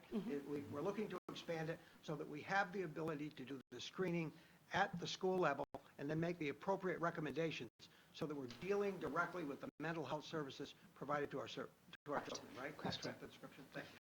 Thanks, Carmen. And so all in favor? Let's go to number 4, disposal of obsolete furniture, equipment, and textbooks. Motion to bring this to the floor, Mr. Casey. Second, Mr. Gilbert. Comments, questions? All in favor? Number 5, and I think this one has a video. Can I just show the video first? Certainly. Motion to bring this to the floor. Can I get a first? Mr. Casey, second, Mrs. Blaber. Oh, sorry. No problem.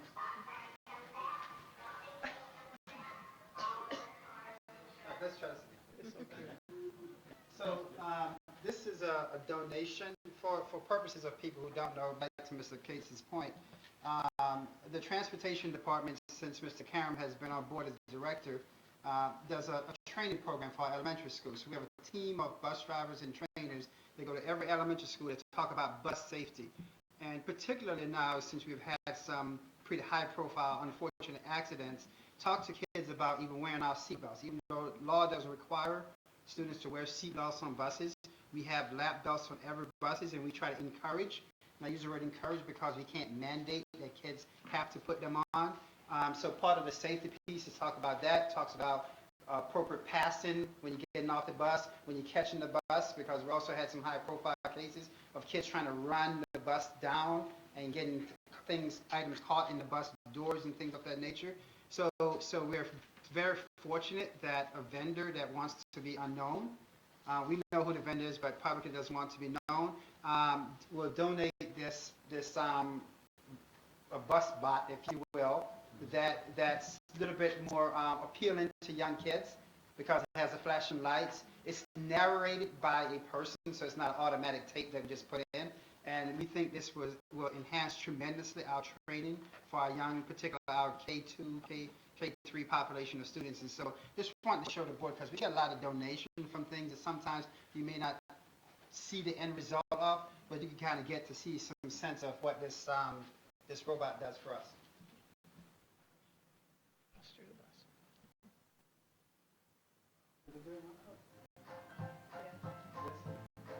Huh?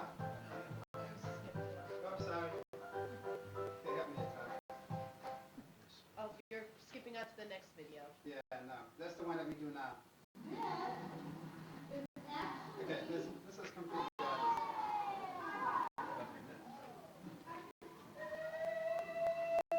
So I want to show the whole thing. This is an example of how this training on this bus can be used. That's not one of our characters, by the way. So hopefully that gives you some sense. I just want to can be used in multiple ways, like you see there, or otherwise. We have one of those wooden buses like you see there. It just kind of sits there. It's not as attractive to kids, but this definitely grabbed their attention. So I'm sorry, go ahead, Mr. You good. Good, I'm done. Okay, so that's the video on Bus for the School Bus. Okay, any comments or questions? All in favor with this donation? With gratitude. With gratitude? Gratitude side here. Yes, you didn't do that. Okay. Kelly, help.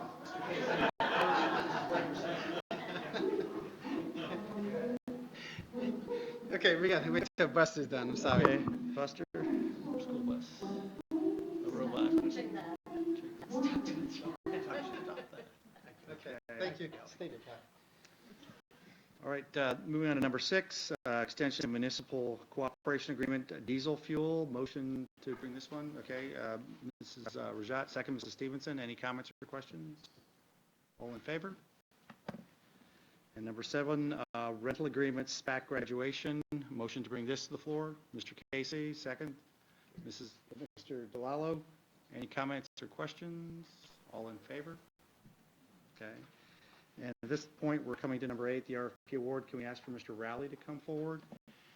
What we would like to do is first show the bid proposals that came in. These are the submissions that came in. And he could speak to that. And Mr. Rowley is our attorney for land use. Is that the right way to describe him, Mr.? Is this attorney deals with various tax certiorari matters pertaining to the school district? Hi, David Rowley here. Can everybody see this? Kelly, we have some extra copies can you pass those out, please?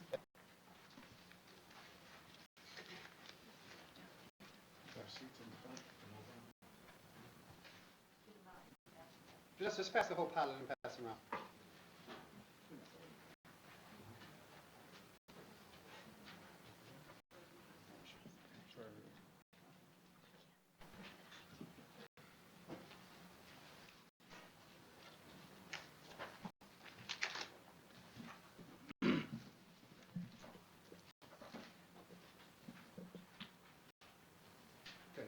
All right.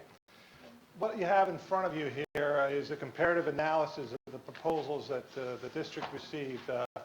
4 responses to the RFP were received in a timely fashion by the district.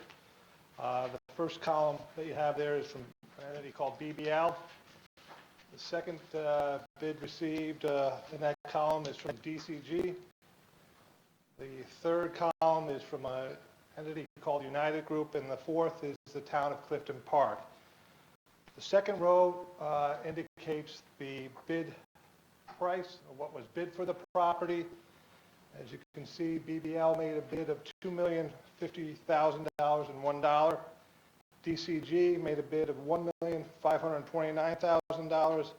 United Group made a bid of $1,125,000, and the town of Clifton Park made a bid of $1 million. The next row is the cost per acre of the bid, or the price per acre. This is taken just simply by dividing the bid price by the 34.334 acres that was the subject of the bid, the RFP. As you can see, the BBL's bid is equivalent to $59,708 per acre. DCG $44,533. United Group $32,766. And then the town of Clifton Park is equivalent to $29,126. The next row indicates the provisions about the various bids that are should be emphasized. Going first to the BBL bid, they intend to develop approximately 15 to 16.8 acres of the property pursuant to the current zoning. They also have made a commitment to donate approximately 16.5 to 19 acres of the property to the town of Clifton Park in its current condition. The next column is DCG. Again, they submit that they're going to develop the property pursuant to the current zoning, and they submitted a check in the amount of $152,900 with their bid.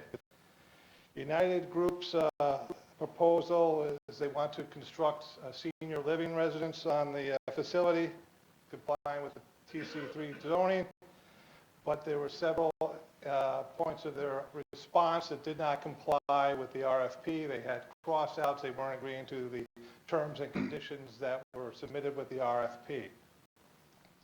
The final bid was from the town of Clifton Park. As you can see, they wanted to pay the $1 million in installments. The first one was $50,000 to be paid within 10 days of the award. That's required by the terms of the award. They wanted to pay $460,000 at the closing, and then pay the balance of the $1 million within a year after the closing date. The bid, as part of its terms and conditions, indicated that the district did not want to finance the bid, and we were not interested in the bid in payments over time. So that's the summary of the bids at this time. And Dr. Robinson. All right. Yep, thank you. Are we going to show this? Well, you're going to put forth first. Okay. I have to make a motion. Okay, I'd like to call it a question. So can I have a motion to move forward with the resolution of the RFP? It's the first.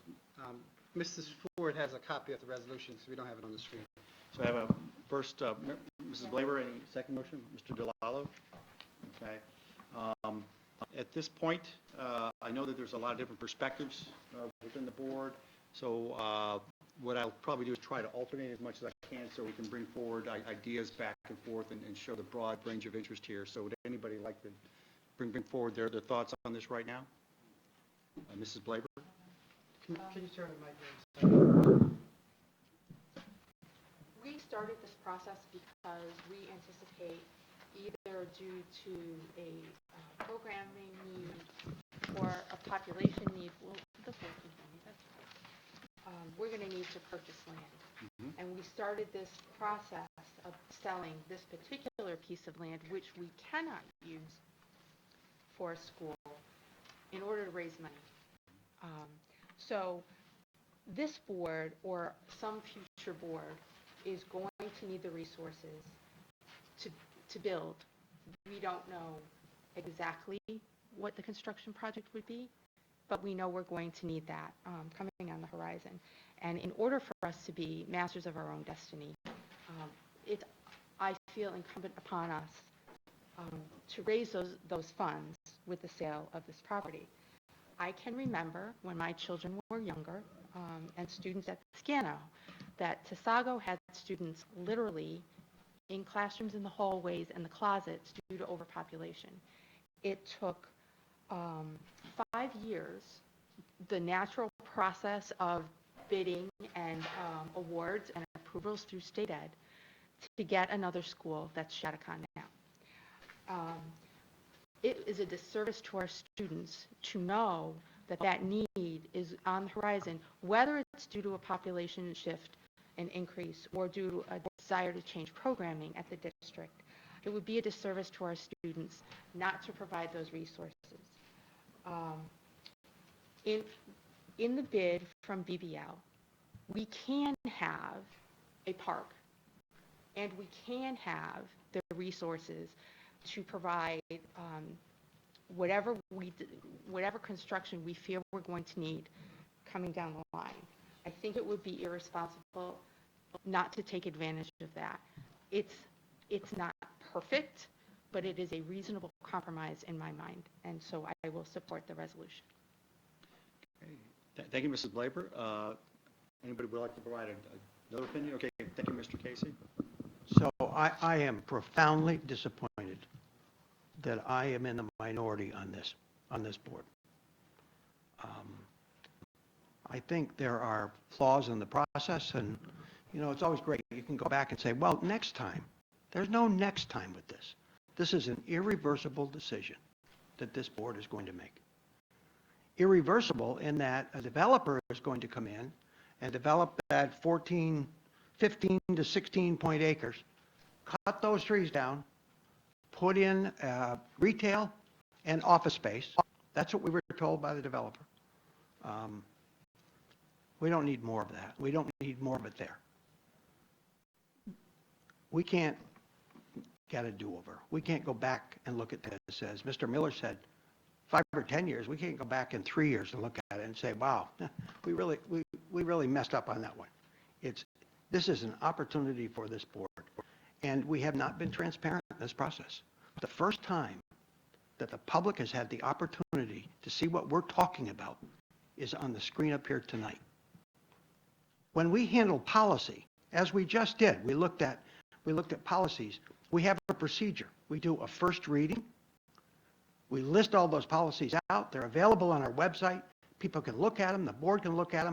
We can come back with comments. A month later, at the next business meeting, we have a second reading, and we're able to review those policies. And we're able to then approve them. But they're out there. They're out there in the public. Nothing's been out there in the public on this. This is a disservice to the public. And if I had to summarize my comments, I would say what they said. But there are a couple points that I want to make in addition. This community has supported this district over and over again. In Superintendent Robinson's tenure here, almost 11 years, the public has supported every proposition we've brought to them, be it a budget proposition, be it a capital proposition. And last year, at our vote in May, we got the highest percentage of approval that we've ever had. And we're going to turn our backs on this.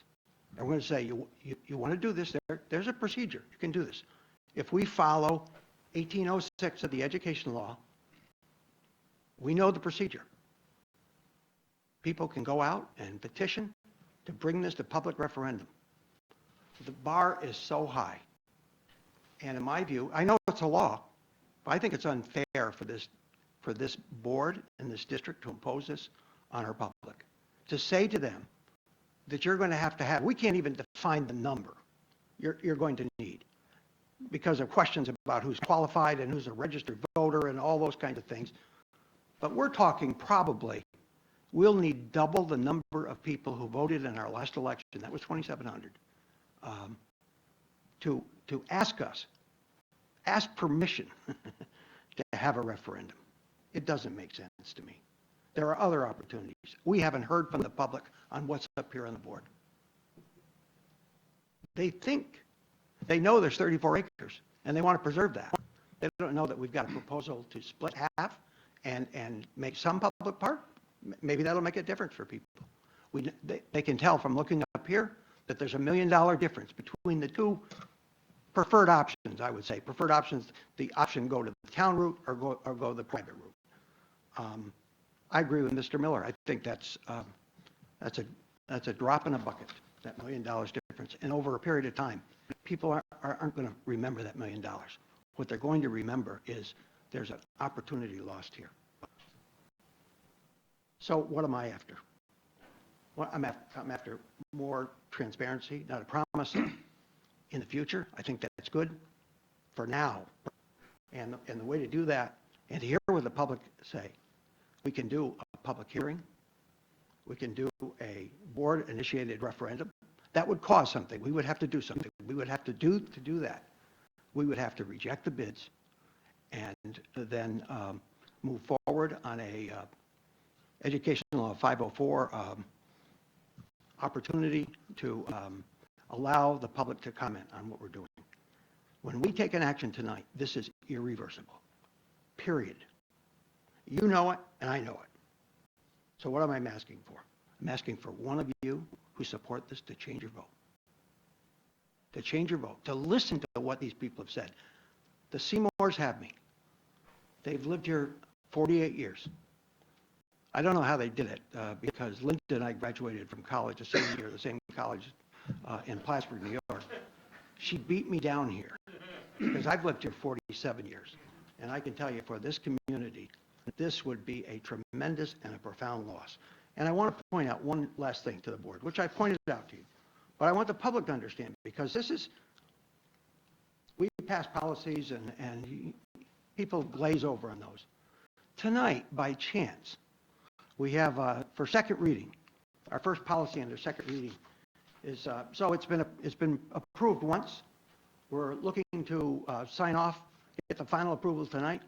Public feedback and concerns is the subject of that policy, 3130. And this is what the first sentence says. The Board of Education is committed to ensuring district affairs are transparently conducted, fostering public understanding, appreciation, and confidence in all aspects of the school system, as well as stimulate public interest and involvement. We are failing at that. And to think that we will approve a policy that has that as our preamble at the same time, we're turning our back on people who have asked us for a reasonable approach here, is unconscionable to me. And I'm sorry that I'm in the minority. Mr. Gilbert?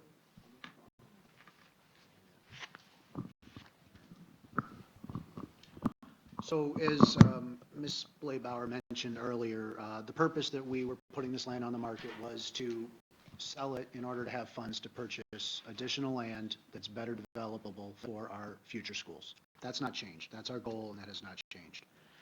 In the 4 years I've been on the board, and then also previous to that, Shen has always taken pride in managing its budget. We've always had a strong fiduciary sense about us when it comes to that, and that too has not changed.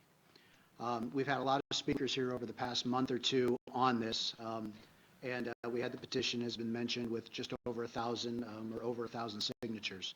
Regardless of the outcome of this, I do want to recognize the fact that the folks that have come up and spoke have been resoundingly polite, articulate, and that's important. So I thank everybody for that. That being said, as a board member, I don't represent just 1,000 people. I represent the tens of thousands of people that are part of this district. And there's tens of thousands of people out there. This has not been a top secret process from the standpoint of the public has known that this has been for sale. It's been in the newspaper. It's been on the news. It'll be on the news tonight. And that hasn't changed either. So looking at these 4 bids, as Mr. Casey mentioned, there were 2 really that were the bookends, if you will, up there at the top. And a couple points that I looked at in my analysis, based on the feedback from our lawyer, the town bid was illegal. Besides the fact that it's grossly below the BBL bid, it was illegal based on, the feedback there. The BBL bid at just over $2 million is extremely competitive. The part here, and as Ms. Blaibauer mentioned, it's not a perfect process, but it's a compromise. Ms. Seymour, when she was up here speaking, talked about negotiation, respect, and compromise. I believe that the BBL BBL deal is a compromise. There are people on both sides that don't get exactly what they want, but as a community, we're coming together and saying, here is a portion of our land that will be for a park. It will be untouched. BBL has agreed to not touch anything on it, donate it to the town. The other part will be developed. That development will bring jobs, it will bring taxes to the school, and it will bring revenue. That's not a bad thing. That's part of compromise.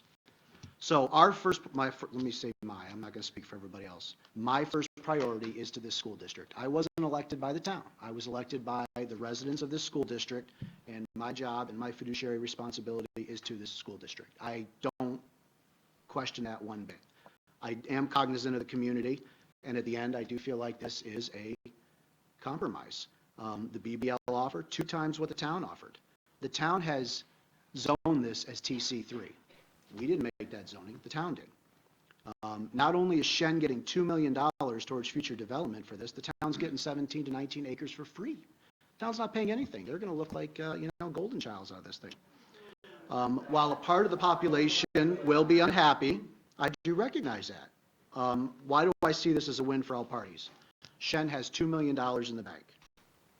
We get development of the property that's going to bring additional taxes, additional jobs to the town. The community is getting a 17 to 19 acre park, untouched, not going to be used. Community's also getting the benefit of the new jobs. And then the town, again, gets it at half the cost. They get half the property at no cost. So there's no tax impact from this sale. I think it's a win for all three, and I fully support the BBL deal. Mr. Rajat, Mrs. Stevenson. Yes, please. Todd, you're correct. We've been elected by this community. And you say we're not elected by the town, but by the community. This community are the taxpayers. They are our neighbors. They're the folks that will vote on our budget and have done so in support of the decisions we have made. We talk about fiduciary responsibility. That does include fiscal responsibility as well as trust, building the trust of this community that they've put into us to make the right decisions for the school district. And I will say it's similar to this school district is this community. With that said, it has been a difficult decision. When you look at BBL's proposal, from first glance, it looks like a win-win situation. We have property to build a park if they donate it to the town to build a park. But there's also that component for building and commercial development. What I find, though, is I have to make a decision beyond just the price tag. Yes, for fiscal responsibility, yeah, turn down $2 million is a tough pill to swallow. However, when you're looking at the difference of the two proposals, the $1 million versus the $2 million, you're really looking at $1 million difference. When I also look at the hat we wear is the responsibility as advocates for our students and for our families, not only for a good education, but for their well-being. My concern with commercial development, if accepting the BBL proposal, is that it will be directly behind 2 of our elementary school buildings.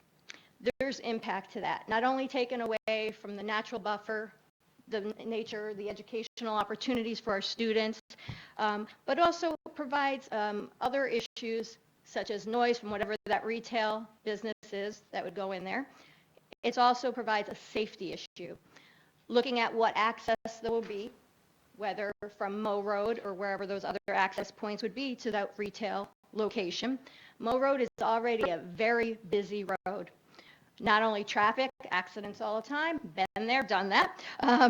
Also, many of our, not only our elementary school, but we're impacting our main campus with the middle school and high school students that walk to school. I saw just the other day from our cross-country skiers with their wheel skis, I call them, with their little wheels, on those sidewalks. Those major roads are crossing with extra impact from additional traffic from retail or commercial development. That safety is a concern for our students and for our families and our staff as well. With that said, if you're looking at the difference of $1 million in the big scheme of things of what our district budget is, I feel that is a price tag I am not willing to put a bet on when it comes to the safety of our students. It is hard because you're fighting your mind, what is right fiscally, as what is the right thing to do for our community, which involves our district, our students, and our families. What's better for our students' future? Am I in agreement that the mission is to sell the property in order to purchase land for the future expansion of our district to meet the needs of our students. That's not in the debate at all. We understand that's the mission. I think there's other ways to go about that and make that mission accomplished.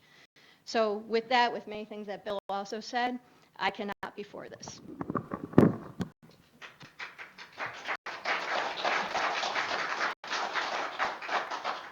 Mr. DeLallo, would you like to comment? Sure. I recognize the frustration that those in attendance here feel as what they perceive as a lack of information, as Mr. Casey so expressed in his comments. It's oftentimes difficult to conduct business completely in the open. And in fact, there is a public meetings law that exists that explicitly says certain types of business will not, in fact, be conducted or do not have to be conducted in the public. And generally, that has to do with things like contract or real estate or personnel issues.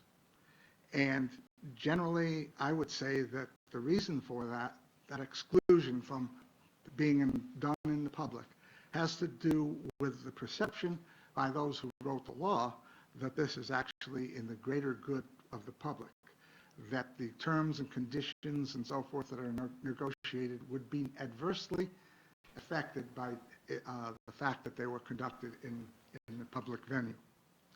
So I understand that. I also understand that there is a concern for safety, but we did, in fact, make a provision for this in the sale of land by creating a buffer between the land that will be transferred to whomever and the school district. And we already have schools that are on main roads that have less space between the buildings and so forth than would exist in the proposed construction that's going on. Also, it's characterized as basically cutting the trees right down.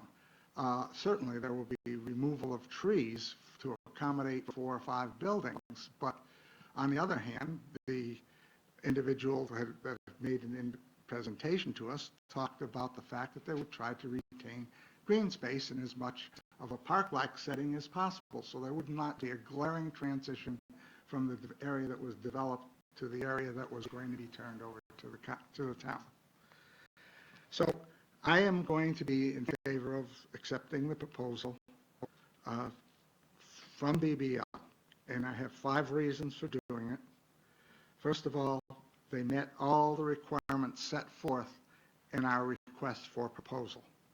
That is, they met and exceeded the minimum bid requirement, and payment would be completely transacted at the time of the closing. It would provide the district with greater revenue, $1,000 more than what the town would be providing. $1 million more than what the town would be providing, which would then be available to the school district to secure a desirable site that we expect to be utilizing, because in the long run we anticipate continued growth, and we would be looking for that ostensibly in a town of Half Moon, because that is where we're currently experiencing the greatest growth and has the greatest growth potential. The town of Clifton Park would get, in fact, as has already been mentioned several times, half of the land without the expenditure of any public resources to get this. All the money in this transaction is private money coming to the district, or money that the town does not have to expend. So in reality, we're not talking about a difference in terms of taxpayers' expenditure of $1 million, but actually 2. The $1 million they save for the town and $1 million more we get from the transaction. The park that would be created, in all probability, would be a passive use recreational facility. There already exists trails and natural habitat there that would be preserved. The town will not have, as we already said, not have to expend public money. And of course, this preserves our ability to protect the legitimate interests of the district. And finally, we do not or I cannot honestly, and I believe several of us cannot honestly make a determination that the BBL bid is not acceptable, which would have to be the case in order to reject all of the proposals and move from the existing law that we're operating under to the law under Education Law 1806. So with all that said, I would repeat one other thing that my colleague here mentioned, and that is to use the provision that was mentioned by one of the speakers who had been a previous board member, and that this does indeed represent a compromise. And it is not only a win-win, it's a win-win and yet a third win in this situation. Everybody wins something. Go ahead, Bob, you want to do? Well,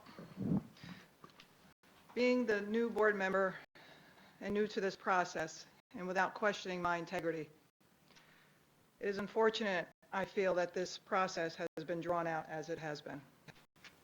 We have heard from so many of the community. When I was elected, I take this seat very, very, very serious, and I was elected to represent the community. I felt the community spoke. I heard their voice. I heard them loud and clear. There are a few points I want to make.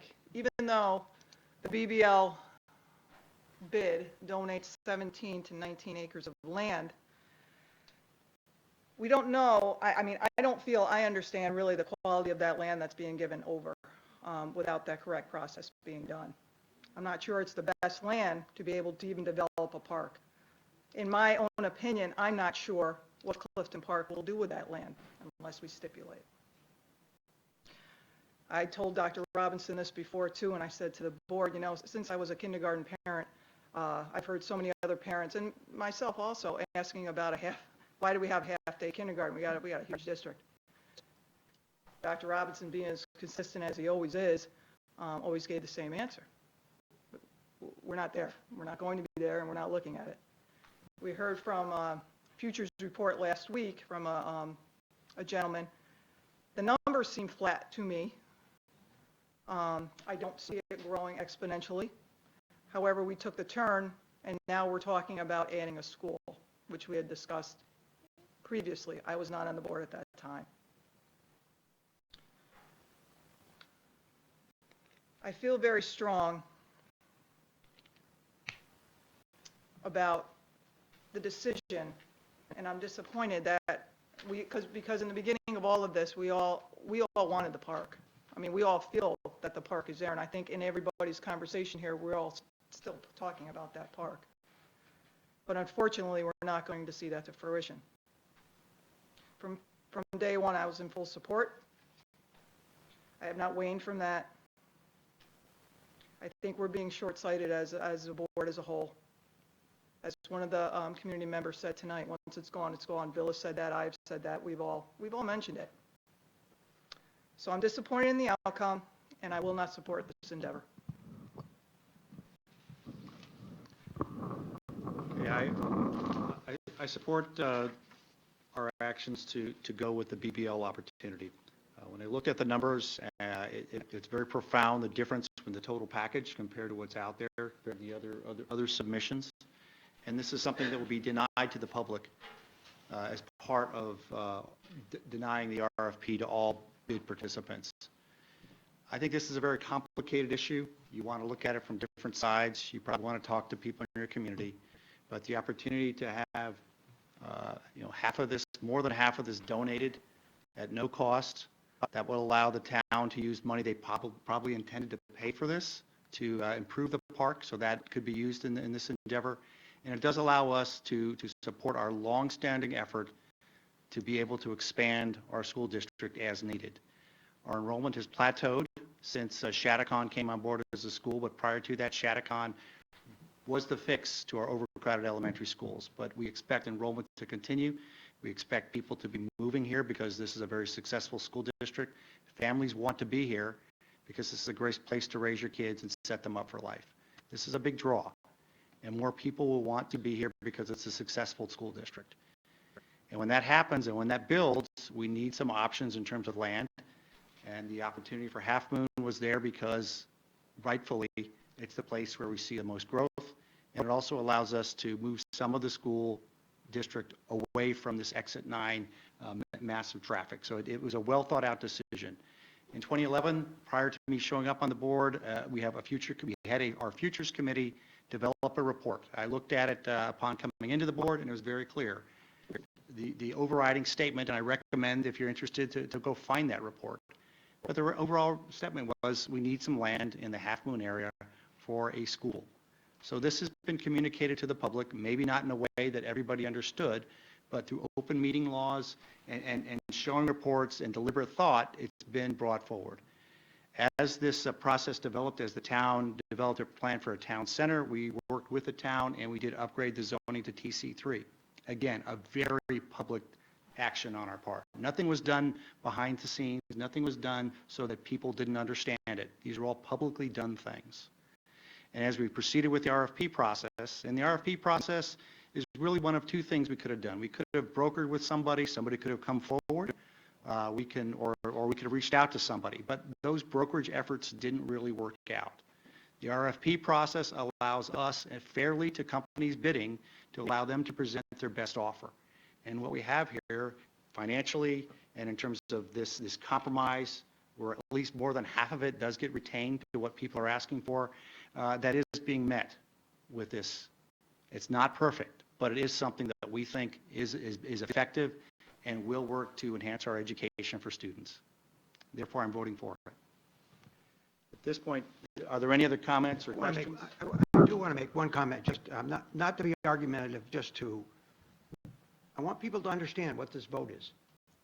By making this vote tonight, we say, starting tomorrow, the public has 30 days to get petitions to us to ask for a referendum to overturn this, and we can't even tell them how many names they need on the petition. Does that make sense? We can tell them 10% of the qualified voters. But we don't know what that number is, but we know that there is a certain number, and it's 10%. It's less than the total number of people in the district, okay, but it's more than the voters that we have today, registered voters. Yeah. So we're saying to the public, where's that piece? We want to have public understanding and stimulate public interest and involvement. Is that what this is? It isn't. Thank you for your comment. Any other comments from the board? At this point, I would like to articulate exactly what we're voting on. So there is some copies of this around. This is for our resolution of RFP number 17-01. I'm going to read the last paragraph that's the most pertinent paragraph. Now therefore be it resolved that the proposal submitted by BBL in response to the RFP for the purchase of surplus land designated by tax map number 271.3-39.1 is accepted by the Shenendehowa Central School District, with said acceptance being subject to the terms and conditions set forth in the request for proposal, RFP, and all applicable statutory requirements, including the requirements of Education Law 1804. And therefore be it further resolved that the superintendent of schools is directed and authorized by the Board of Education to take those actions that in his discretion he believes are necessary to proceed to finalize the sale of the surplus land, which may include entering into a contract of sale that includes the terms of BVL's proposal and pertinent part of a $2,050,000 $1 purchase price for the subject parcel without any contingencies, and is also not subject to the granting of any town or state land use approvals. And the donation of a portion of the purchased property between 17.5 and 19 acres in its original condition to the town of Clifton Park for the town's use, and additional conditions not specified or finalized in the RFP designated by tax map number 271-3.39.1 to BBL. So at this point, motion to vote on this. Mrs. Blaber, second. Mr. DeLallo, all in favor?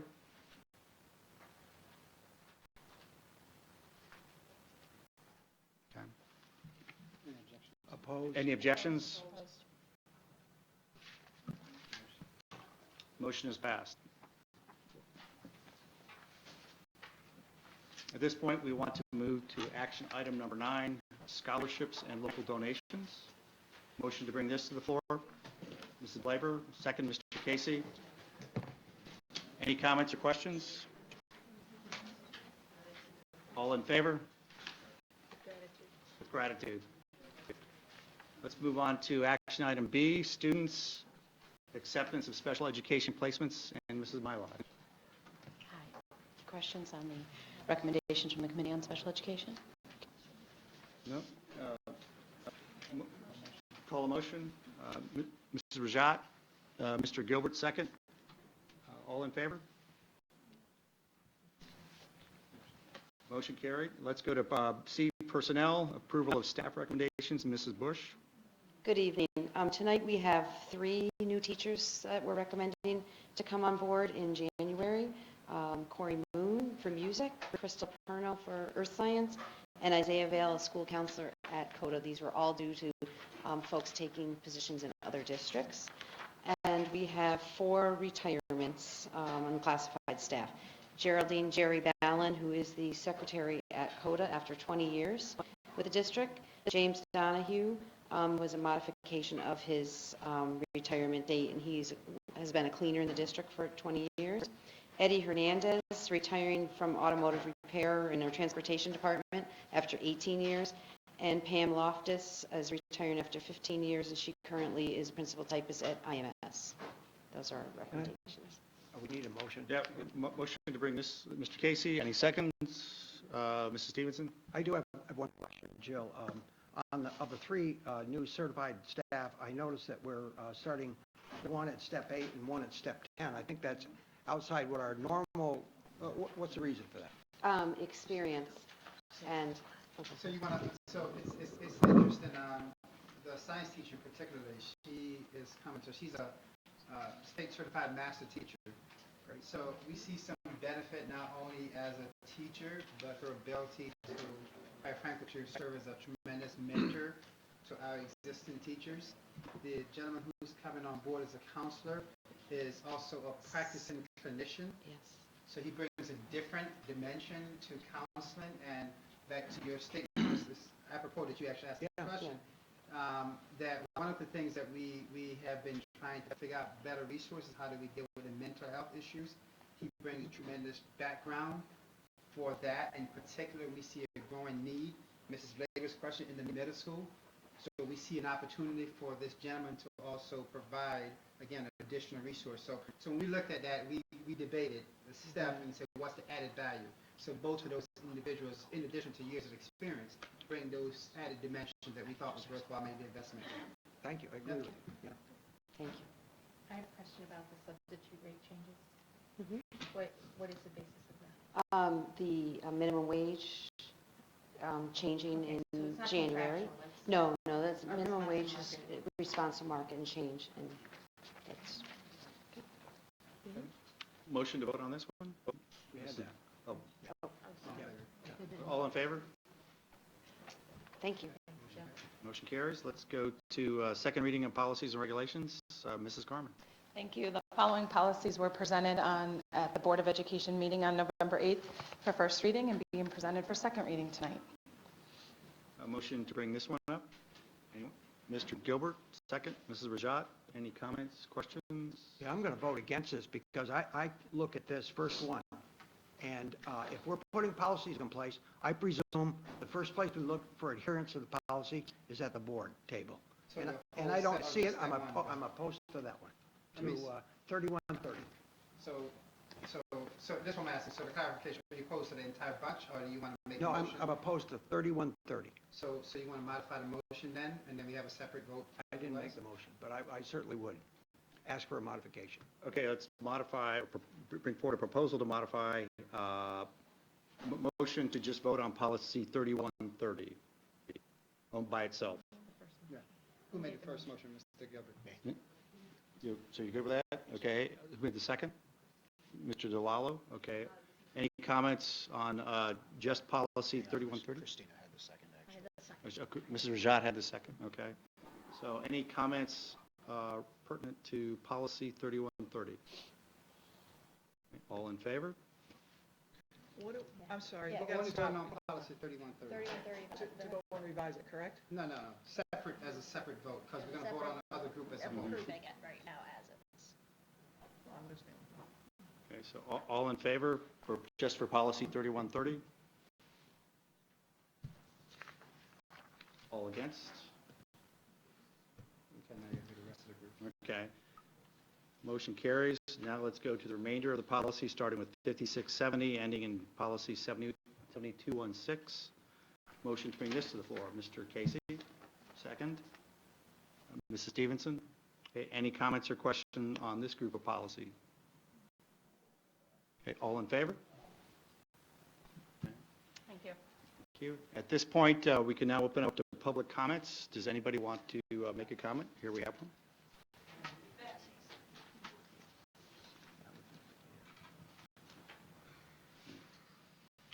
Linda Seymour, 7 Nadler Road, speaking once again. I just have to tell you, I resent immensely your using my comments about negotiations to win, to favor your position. In no way do I feel that this was a win-win situation for the district. The $1 million difference between those bookend bids is it's in a bucket. It is not going to make a difference. And as far as land in Half Moon, you would find people who would give that land to you. It's always been that way. Half Moon has wanted a school district, an elementary school for years and years and years. There would be developers over there and builders who would give you property or the town itself. Your $1 million is a very, very small, paltry amount, and you sold yourself out for that. So I am not on board with your win-win compromise situation. Let the record state that. Thank you. Other public comments, please?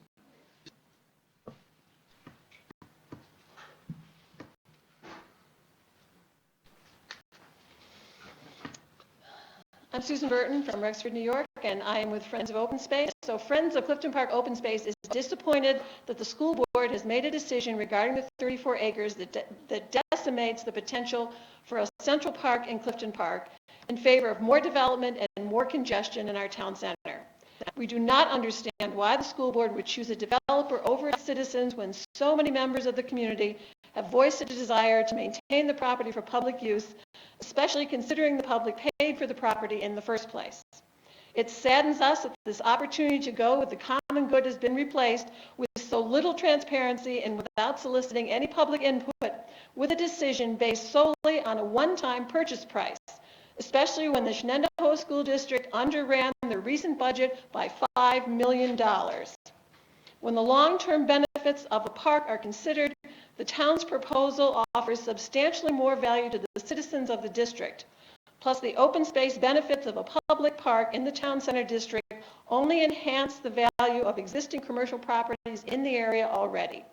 The bid by the town of Clifton Park was competitive and offered a once-in-a-lifetime opportunity for the public good. Although the school board has now spoken, we will take this result to force a public referendum on the matter pursuant to New York State Education Law, Section 1804. We are fully prepared to initiate a petition drive for the signatures needed to force the public referendum and ask qualified voters to reject any such resolution against public acquisition of the property. We are confident we can accumulate the necessary signatures. In anticipation of this drive, however, we will need some definitions from the board on the following issues. Number one, New York State Education Law, Section 1804, states that voters in the central school district have the opportunity to intervene in the board's decision to sell property if a petition is filed with the district clerk and signed by at least 10% of the qualified voters of the district. Therefore, we will need to know the board's count of the number of qualified voters in the district. Number two, we have some suggested language for such petition signatures, but would ask the board if they have any preferred language in the matter. Number three, we request that electronic signatures be deemed sufficient for satisfying such a petition and ask your acknowledgement that no information beyond the name and address of each signature will be necessary. And 4, assuming our drive will be successful, we would then would the public referendum be held in May with the annual budget vote, or would you expect people to come out twice, once in the winter and then again in the spring? Until these answers can be provided by the board, then the timeline for a petition drive should not begin. Finally, we believe the issue of working with the community on a once-in-a-lifetime opportunity to create a true legacy for the board and for all the district's residents compels all the attention this issue has received. We will pursue this avenue, but again would prefer the board take a more transparent, a conciliatory approach and urge you to consider such a referendum on the board's own initiative. In the end, public input on such a popular concept can only work to the benefit of everyone. Can I ask, since you asked us specific questions, Mhm. can you provide that to me or provide your specific questions in writing so there's no misclarification of what you said? We will provide them in writing. Can you do so tomorrow? I certainly will. Thank you. Thank you. Any other public comments? Okay, let's move on to one more public comment. No, that's okay.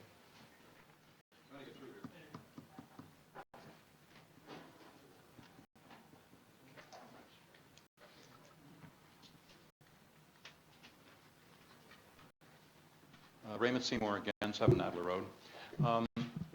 I'm not exactly sure what percentage of this 34 acres that we've been talking about for months and months since February is in fact not developable. I think I've heard estimates of 10%. So we're looking at least 10 to 11 acres are not developable by anyone for any purpose. Whether that would be usable for a park, I don't know.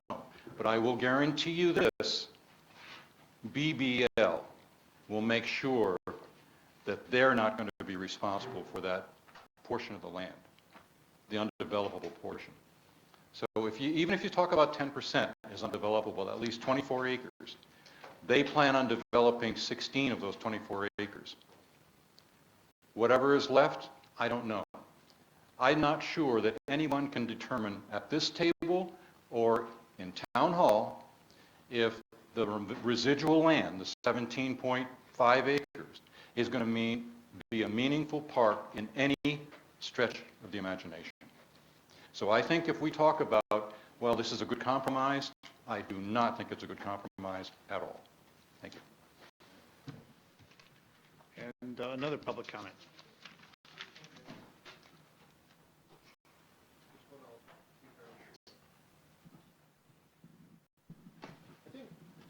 Again, Bob Miller. I raised 6 kids in Clifton Park in the school district, and I moved from here just a few years ago, but I'm a property owner. The thought that the taxpayer who doesn't speak in favor of selling the land to the town somehow favors selling the land to BBL is just false. It's a little, I was trying to think of an analogy. The best one to come up in a few minutes is like a car without a horn. Doesn't mean the driver likes you to cut him off. He just doesn't do anything. If you ask the people, you'll get a feeling of what they think the taxpayers own the school. They hire you, or they vote for you to run the schools for them. You have to follow what they want, and you can't guess at what they want. You have the ability to find out what they want. Go ask them. Ask them in a way that allows them to understand what the offers are and what the options are, whether they want a ShopRite or something else sitting on 146 where they could have a park. Ask them that question, and you'll get the answer. And that answer you can act on, because you will know that you're following the people who hired you to run the school for them and to deal with the assets of the school. Anything to assume that because they're not here, they're in favor is just simply wrong. Oh, that's it. Thank you. Any other public comments? Okay, at this point, we'll go into a real brief policy review update. Anything you want to provide, or just? No, we just continue with the same process process where at the next meeting, we'll continue with our first readings that are first readings today that we approved. We'll move to second reading. So, Okay. At this point, we're going to adjourn. Before we do that, we'd like to go into topics for our next board meeting on the 22nd. And that is the Veterans... 20th, on December 20th. Oh, excuse me, December 20th. Veterans Exemption Survey Results, Shared Decision-Making Plan, Career Preparation Options Overview, and High School Alt Ed Program Overview. So, motion to adjourn. Mr. Casey. Second, Mr. DeLallo. All in favor? Motion passes.